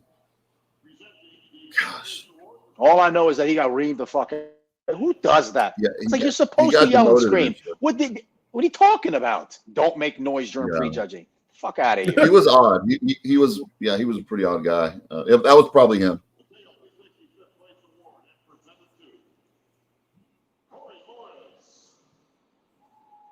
And then they made where you can't judge your clients anymore. And that's when I stopped judging because I had clients at every show and it's like, you can't. I always judge my clients very fair. They're like, how did I get third? Like, you just were third place. Like, I'm not going to place you higher because you're my client. And but then a lot of people were, when Lee left, they wanted to make sure things were cleaned up a lot. And when Lee was there, I it was fine. I had to find time. It was a lot more lenient. What judges, what we had to do. Once Ed and Betty came in, a lot of the rules were a lot more strict. I like the way they run their shows, though, Ed and Betty. All business, yep. Yep, all business. Like the way it should be. Yeah. Yeah, I like them too. Ed was even at the show when he was super sick, when he had the colostomy bag and the wheelchair and all that. I was like, wow, I would have not showed up at the show, but he was there at the Europa, around greeting people. It's pretty amazing. Yeah. Please take the third place check and present it to Mr. Evans. I remember Betty gave me a 6-month ban because I made a video about growth hormone. How to measure it right, because everybody was measuring their stair stems wrong. So Romano, you're gonna like this observation. That dress that girl's wearing right now, she can't wear underwear. She's going commando right now. You can't wear panties with that dress. You can't show the line. So we all know that girl's going commando. Sorry, that's the sick old king coming back a little bit. Sorry. I still have that sickness, people. Yeah. Look at Victor. Look at that walk. I'm so used to seeing that walk in clubs. It's almost like he's floating. He right? Like smoke. Yo, King. What's up, big? Let's go eat. King, Victor, it's 11 o'clock in the morning at the Sound Factory. I don't care. I'm hungry. I got to eat, bro. Let's go eat. Let's get high first. Let's go eat, bro. I hung out with the one night. He was seeing a girl in New York, and I was seeing her friend, and we hung out that night. And at the end, we're going to a club, and Victor's like, "Hey, I got a few guys here that I'm having beef with, so something might go down." I'm like, "No, dude, I'm not trying to go. I'm trying to have a good time." And then I'm like, "We're gonna dip out on the club," and I'm like, he's like, "Okay, that's fine." And then, yeah, it was. How'd it turn out? He was fine, and they came back early, and me and my friend were in the hotel room, and they were sharing a hotel room, so we were like fighting over who's using the room. But I had Marinol pills that night, those THC pills, and I was like, "Hey, you want a few pills?" He didn't even look at them; they went in his hand and right to the mouth. When I said, "Dude, you didn't even look at the pills." He goes, "I trust you." And I was like, "All right, okay." Which ones? The 10s? They're weak, man. I have no clue. One of my friends had HIV. He used to give me tons of them. Jesus Christ. One was good enough for me, though. I don't know what milligram, but. Romano and Armon, we had, I'm not going to say his name, we had Ameen knows, styrofoam wrapped with tape around it, humatrope on dry ice. JS. Oh my God, man! Oh, I remember those. I remember opening up that noise it made, and you open it up, and the dry ice would hit you. Good old. Romano. It was these days. You're walking on the treadmill and doing this every 5 seconds because your hands are falling asleep. Your hands are falling asleep. He's getting Arnold's suit all dirty. Just in case he's watching, good old JS. You see the look on Arnold's face when he hugged him? He's like, good. He didn't like that. He didn't like that at all. He didn't like that. No. He's pouring tears. And Arnold's suit coat must have cost $3,000. He's like, oh yeah, at least all over it.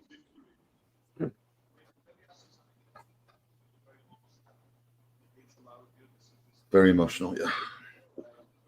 You can win, but you can't touch me. You know how they do all their hand movements and men's physique? We used to have so many NPC seminars. We said, guys, we don't want to see all the flying and all that stuff. Stand to the front, stand to the back. And they never quit. And it just became a thing that everyone did, because they can't pose. And yeah. You know what I would tell my physique clients? I would say Bruce Lee from the front, Bruce Lee from the back. I swear to God, that's what I used to say to them.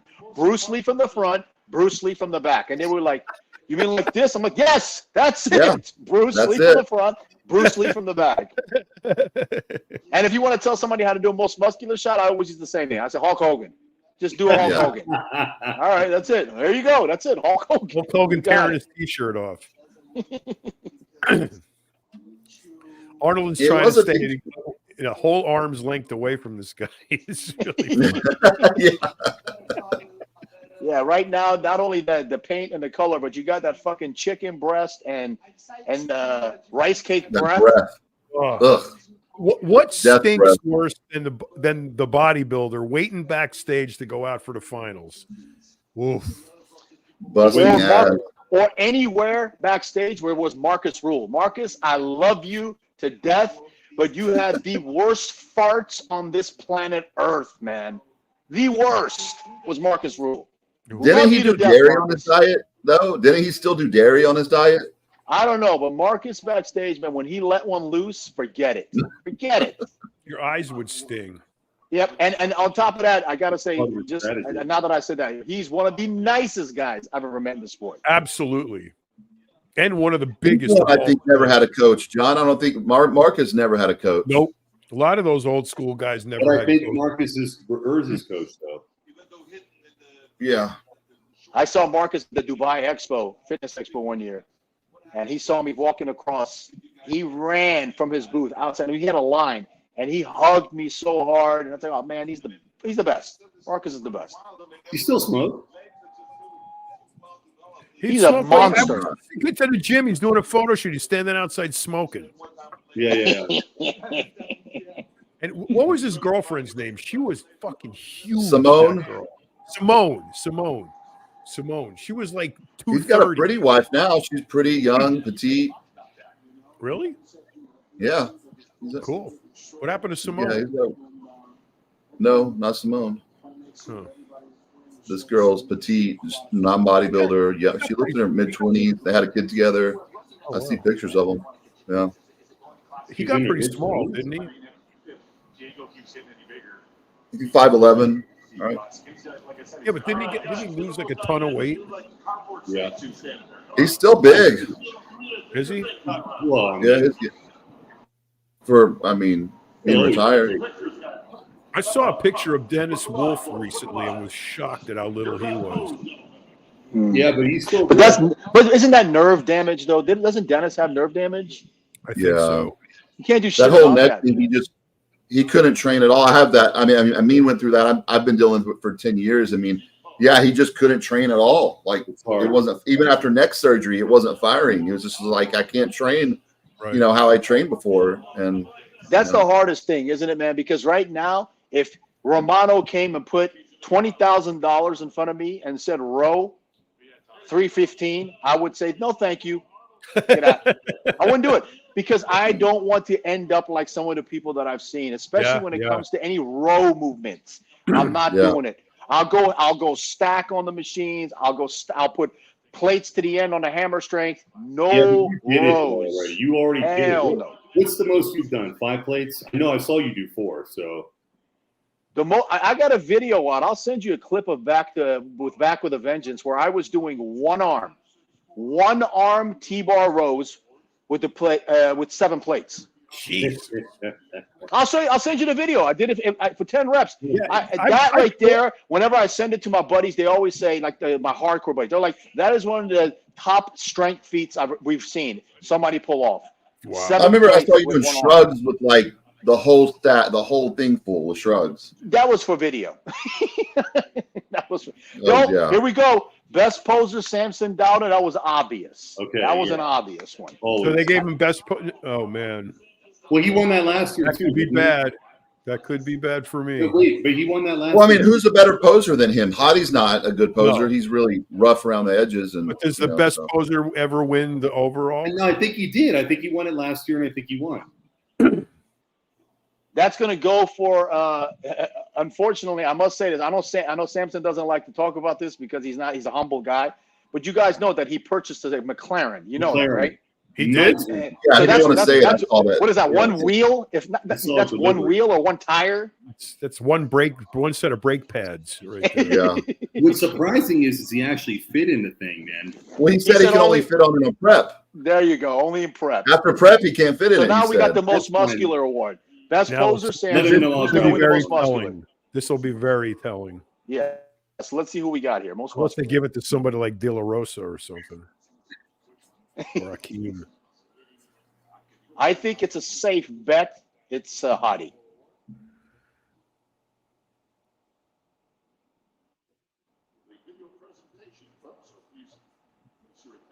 Video presentation for what? Franco. Okay. Is it Franco Most Muscular Award? Is that what it is now?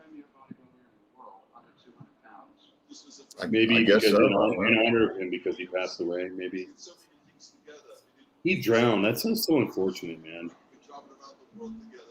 We trained together. And what a great training partner he always was. He was right there. He was counting up. What I would give to go back to Venice Beach, Muscle Beach back then, man. These guys were gods. Literal gods. I lived it, bro. I got there in 78 and stayed till 95. Lucky you. Romano, lucky fucking you. That was the time to be there, man. Fuck, man. Now it's a fucking cesspool that smells like piss and homeless people. Yeah. It still wasn't bad about 2010. I think after that it kind of started really yanking. Yep. Yeah. Because I remember I was there too. I used to go every year, but 2010 I think was decent, and then after that was just sad. I was there for a photo shoot. Who's gonna win it, fellas? Who's gonna win the most muscular, fellas? Hadi. Either that or somebody out of the lineup that's not. Or someone random like. That's what I was going to say, like Akeem or De La Rosa or somebody. It is Hadi. Okay. It is Hadi. Like we all said. He changed his trunks again.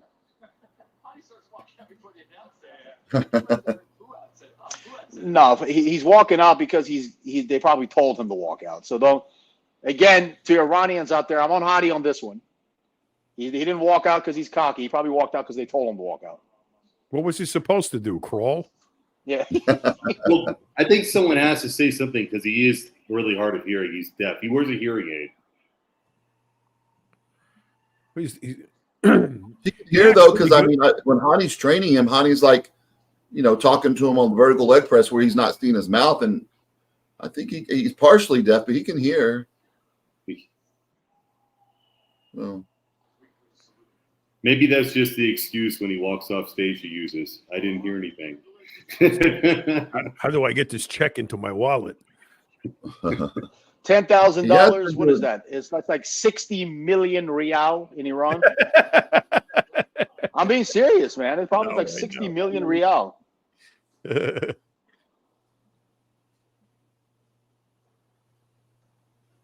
Now what are we doing? Nothing's This happening. is it. No, this is it. They're giving out the top 5 right near. Yeah. It has to be. Yeah, it's getting late. They're going to line them up, and they're going to give out the top 5. Yep. They ended early enough to where you could still probably get something to eat. Because what time did we end for the Olympia? Was it like midnight with the Olympia? How late was that? Late. Yeah, midnight. Yeah. It was late. I remember. De La Rosa's upset. Samson's nervous. You can just tell from the faces. You can tell from everybody's faces. Hakeem should be smiling from ear to ear. Sure, he definitely should. Here we go. How's Hadi looking? Did you get a glimpse? Short. Yeah.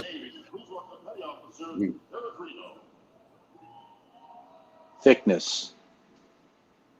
These fucking wellness girls. Akeem in 6th. I did not have him 6th.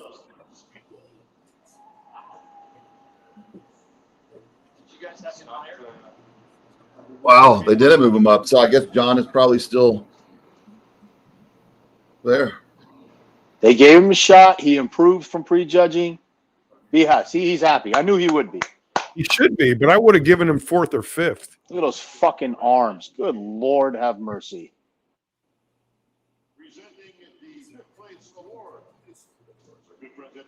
Fifth place. Look at Nick. He looks like a fucking swollen hobbit. So freaking huge. Look at He's massive. That's Guy Cisternino. That other guy wasn't Guy Cisternino. Same guy. Yeah, it's the same guy, John. It's the Yes. same guy. I think he lost a lot of weight in his face. It just looks very different. Yeah. James, 5th place. Okay. That means De La Rosa got 4th. Good for De La I Rosa. thought Akeem would have beaten James. I had Akeem ahead of James for sure. I didn't like that call. How much bigger Walker's arms are. It's amazing. He's probably every bit at 290. Again, yes, bigger, but then from the front, his legs don't have that sweepiness. You know what I'm saying? From the side, No. any side shot, Nick Walker will stand next to anybody. Yep.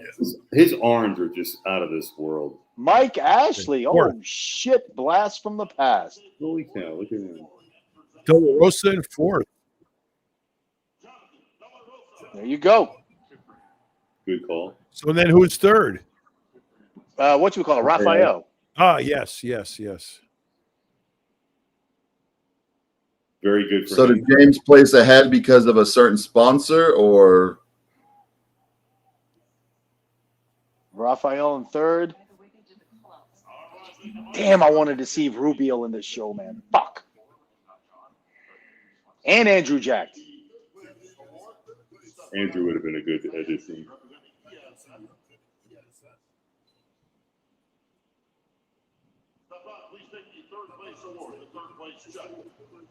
Stefan, you might want to put on something nicer next time you give out a trophy, brother. Yeah, really. flannel shirt and jeans and sneakers. Come on, man. It's the fucking Arnold Classic. Here we go. who is that guy? Down to the wire. Go for Raphael. Look at the Brazilians happy for each other. That's good. I love that. Yep, that's good.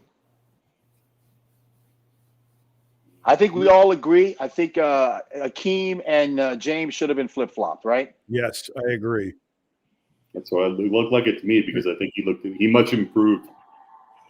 Akeem much improved over that. Yeah, he looked great.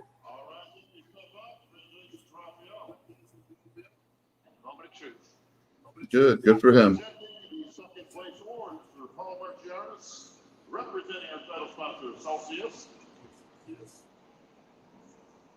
I think Hadi pulled it off.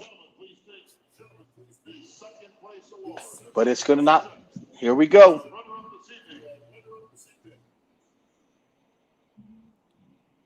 Yep. Yep.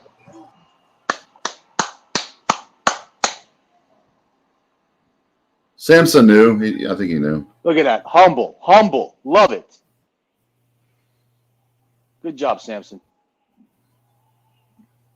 Yeah. I mean, this is also probably the best Hadi's ever looked, I think. At least in the past few years. Would have been nice if we could have seen it. I'm sure the HD video pictures will come out later. We'll see it. We'll put some pictures, a video up probably in 10 minutes. Yeah. On IG. He needs to stick with the game, man. That guy's going to be Mr. Olympia one day. I mean, yeah. Who else is there coming up? I mean, he's 120 milligram shot of Lasix away from the title. Hadi fired some serious shots. Gents, we take the first place award, the first place check, the title of 2024 Arnold Classic champion, 2-1 winner, Hadi Choopan. Muscularity. He wins the most muscular. He was the best conditioned guy in the show. Shape-wise, Samson had him. Posing-wise, Samson had him. But there's more emphasis on muscularity. There's more emphasis on cuts, and I'm glad I'm seeing this right here. That's respect right there. Yeah, that's awesome. Well, that's only because he won. And guess what, guys? Politics did not hurt him. At least That's nice to see. That's always nice to see. Yeah, that's nice to see. Yeah. I guess his apology was worth its weight. Y'all guys think it did hurt Rami, though? Rami did not apologize or say anything. I spoke to JM at the Texas, and at that point, he still hadn't heard from them. So you can't just blow it off and not say anything for months. Apparently. I mean, for the Olympia to jump that much, I didn't see it, but Armon, you know Hadi and Hani issued an apology like right away. Oh yeah, Hani was like, dude, this is what you got to do, like now, or you'll never win. Something again. Something else interesting, guys. Something else interesting. Chick didn't say 1 point difference, 2 point difference. I think this might have been a clear-cut win for Hadi. You think? We'll see. So. We'll find out in about 10 minutes. As soon as the show's done, Palumbo is going to post it. So right. Now, who does that? I'm sorry. It's your chance to take pictures, and he does back shots. Like, Hadi's known for his front most muscular. Why is he hitting all these back shots? There you go. He's going to hit every shot there is. Oh, yeah, you're right. He's going to poke it all up. Going through the whole round. You're so right. Who is this guy with the red sneakers? I have no clue. That's the owner of Mutant. Oh, really? Yeah, he owns Mutant. Yeah, How do you feel winning it? Don't touch the suit. my translator.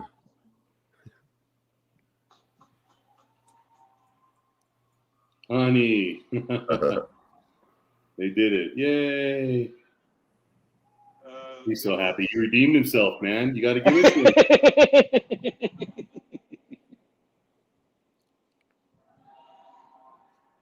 Yeah, see, I don't agree with that at all. I like that because Hadi has done so much for Hadi. He's got him to America, sponsorship. I mean, he's done a lot. Yeah, he's done a lot for him, and you know, I think they have like a almost like a family type relationship. You know, they've probably grown to really be close to one another, and I like the way that he showed his respect to his coach before he did anything. That's very, very respectful. Let's see what he says.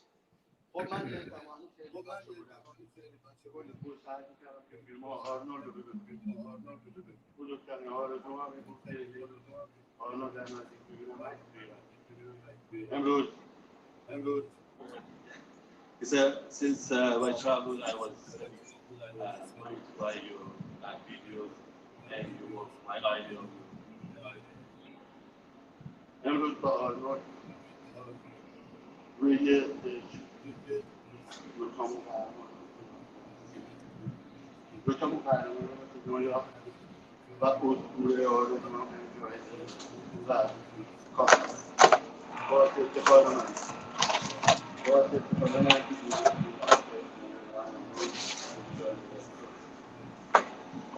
it was my honor to see you. And so happy to get this title of champion.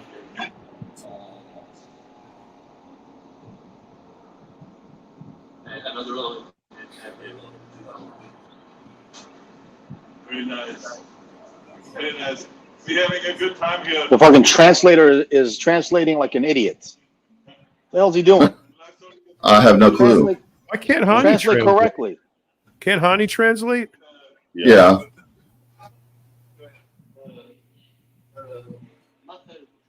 What's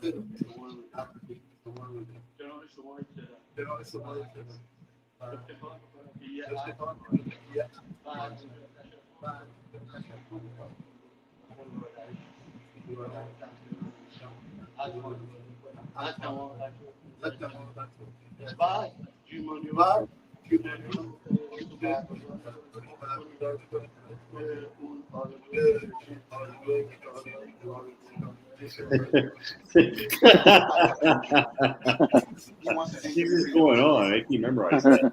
Proud. He wants to thank Jim Mannion and the organization for everything they've Thanks, done. Henry. He wants to thank his family back at home in Iran. Iran, he's been out of the Iran realm for several months. I just want to say thank you. Thank you. Very nice, very nice. Anyway, congratulations. Arnold. I'm surprised he just hasn't learned any English. Thank you to all my American fans. Like, it's just weird to me. It's like, I agree.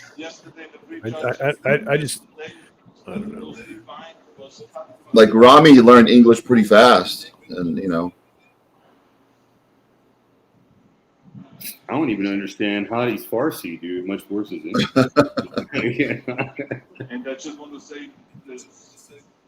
First of all, I'm very happy that my son is here, Christopher, with me today, and that my girlfriend is here, Heather Milligan, right down here. And I have one more good news, and that is this year the winning prize is $300,000 for the winning. But next year, as you know, the winning prize for the Olympia is $400,000, and I don't feel obliged anymore with the rules. So we're going to go up to $500,000. Wow! Wow! That's time. Wow! That's time. Wow! More than the Olympia. That's going to He's force gonna the one Olympia up to raise it. match up every year. He's going to force him to pay more. Olympia is going to have to be 600,000 now.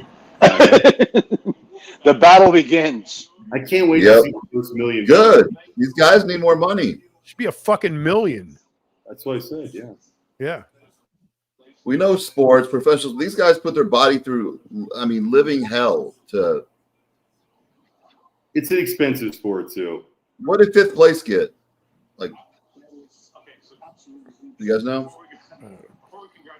Probably 15 grand. I don't know. Not that much. The drawback is you have to have a lot of money because you can't get health insurance. You have to have your own. You have to pay for all your medical stuff yourself when you're a bodybuilder. You can't. You're not going to get coverage. You know. Yeah, why not? I guess because you're just too big. You covered. You can get health insurance. Yeah. You just got to pay for it.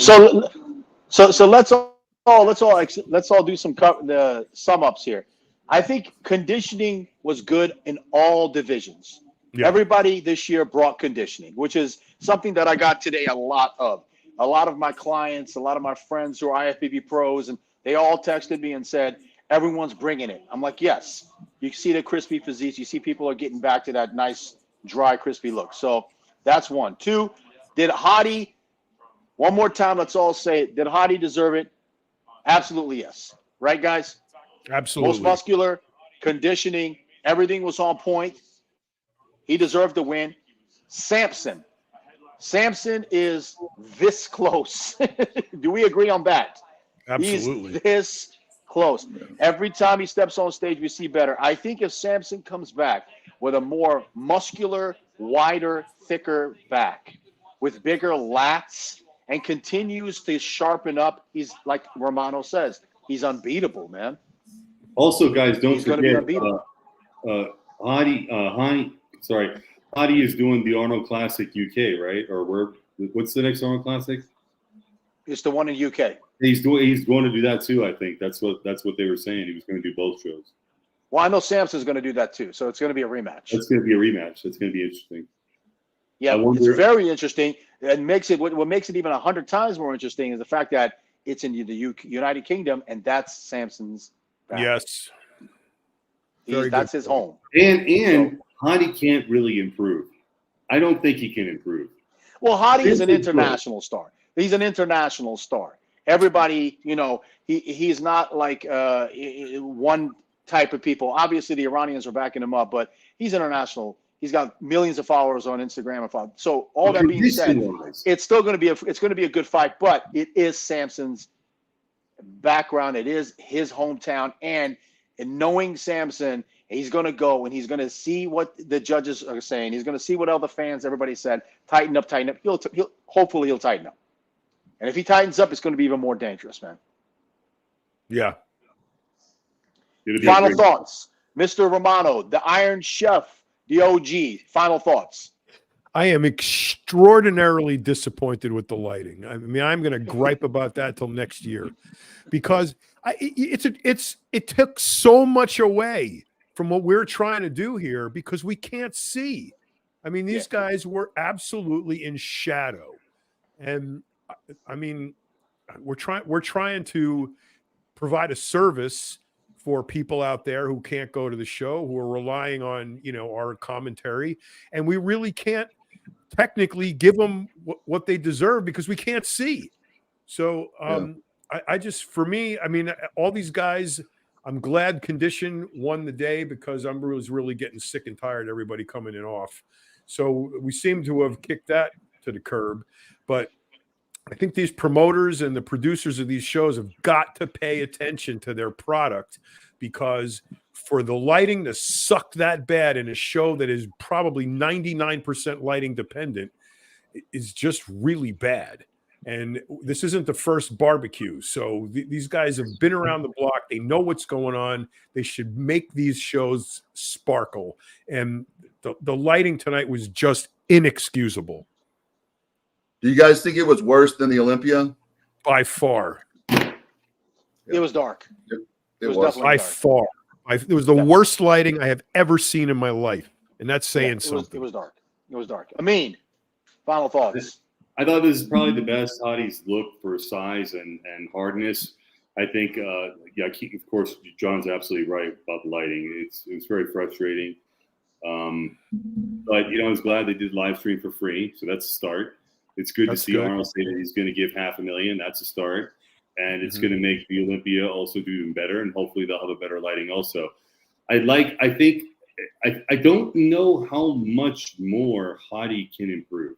This is a really good Hadi size, definition, everything. Now, Samson, on the other hand, he could put 15 more pounds of muscle on, and he could even come in leaner. So if Samson keeps on this same trajectory, okay, where he's been making these type of momentous gains between shows, I think we're in for an interesting Olympia this year. Yeah. Armon. Well said. Final thoughts. The conditioning, I loved it. You know, I'm glad they're raising the prize money. These guys deserve, 10 times as much as this. This is a very, very hard, extremely hard lifestyle with sacrificing relationships, all spending all their money on this. It's tough. With the coaching aspect, Hani as a coach, he doesn't like just give you a diet and say, here you go. He's in your head the whole time. He's making sure you're mentally okay. He's staying on the phone with you an hour plus if he needs to. So when someone says coaches, every coach is completely different. I know Milos is very friendly, nice. Hani's just like, you're doing this. You're better than this, So I think without Hani, there wouldn't be this good of Hadi. I just don't think there would be. Even though he was good before, he's brought him the extra steps. And, I've worked with Hani, so that's why I can say this. It was a good show. The lighting, of course, as we all aren't happy with. Hopefully, I don't know if, I just think they're like, okay, well, the judges can see. That's all that matters, really. But what about everybody, watching? Bodybuilding fans. We're bodybuilding fans.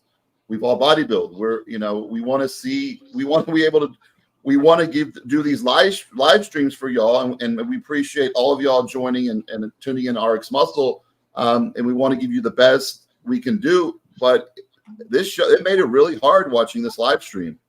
But thanks everybody for joining. We appreciate it, and we're going to keep doing these things. And we appreciate all your feedback, your troll comments, your hate, all that. Thanks for joining. Excellent. Okay, Absolutely. and myself, I'm going to give kudos out to the judges. You did exactly what you were supposed to do. You rewarded people that you were supposed to reward. Samson was the best poser. Akeem should have moved up. Hadi was the most muscular. I think the correct person won the show. Everything was right where it needs to be. So the trolls and the people out there, the politics and all that, they can put that out, because this, from my eyes and from the eyes of my peers, I'm guessing, we're thinking that this was judged correctly. That's number one. Number two, the lighting. Absolutely horrid. Dan Solomon, Jake Ward, if you guys are watching, if you're paying attention, for the love of God, this is not a joke anymore. You just saw what Arnold did. He kind of put himself out there saying, hey, this is my show. I have the best show in the world. What you got? Please fix the lighting. Make sure the lighting is legit. Contact Michael Neviu, contact John Ballack, whatever you have to do. Get that Iron Man lighting in these shows, and you got yourself an incredible show. That's number And 2. no And number smoke. 3, exactly. None of that theatric stuff. And number 3, let's give a big round of applause to all the athletes for bringing the conditioning back. That is the most impressive thing right now that I just saw, because a lot of the times we look and say, hey, everybody's not looking good, conditionings, because people are relying on too much this, listening to social media. No, I think this time around, every division from bikini to wellness to every one of them said, no, we're going to bring the conditioning. That was the most impressive thing for me. And I want to say shout out to all the fans out there and all the trolls that Armon would say. And Dave Palumbo, thank you for being the master blaster and giving us this chance. We rocked it again, RXMuscle #1, and we can't wait. So now what we got to do? What, fellas? We got the Olympia talk. We're going to have to talk, because we all know what's going to happen. It's going to be a battle between Samson, Derek, and Hadi. It's going to be there all and over. Nick Walker. And Nick Walker. And what's Andrew gonna happen? Jack. And Andrew, yeah. So it's going to be a battle. And the New York Pro is coming up. That's going to say a lot. We're going to see Nick Walker. I'm sure he's going to be at his absolute freakiest and best. Let's see what happens there, too. Fellas, thank you again, Palumbo. And big, incredible shout out to Mr. Chris Aceto. Some personal things happened for him. I'm not sure if he wants his business out there, so I'm not going to talk about it. But all I'm going to say is your heart is with us, man. Anything we can do for you, we're here for you. God bless you, man. We love you. And peace, everybody. I also want to say this, thanks to Dave, like him being absent at the shows for years really made an impact. These athletes, he cares about all these athletes, wants to give them their time. And for years, you know, it's like, you know, he's there, he's giving these guys a voice to talk before these shows. There's no magazines anymore. There's no other outlets for these guys to be interviewed. And, you know, Dave's charisma, like, congrats to him. It was really excited seeing him at the shows. Sid did an amazing job. So shout out to all you guys for doing a great job. And then Dave and Sid at the show, they were awesome. I'm glad to see Dave at the shows again. I'm sure there's many more to come. And congratulations, Hadi Choopan. Absolutely. Yes, to all the Iranians out there, we're not hating. There's no hating here. He deserved the win. We Yes, give him he all the did. credit in the world. He deserved absolutely to be deserved the winner. it. Looked amazing. Yes, he did. Yep, he did. All right. Hadi, Peace peace, out from everyone. RX Muscle. Peace out from RX. Adios, guys. Good night, guys. Good night. Peace.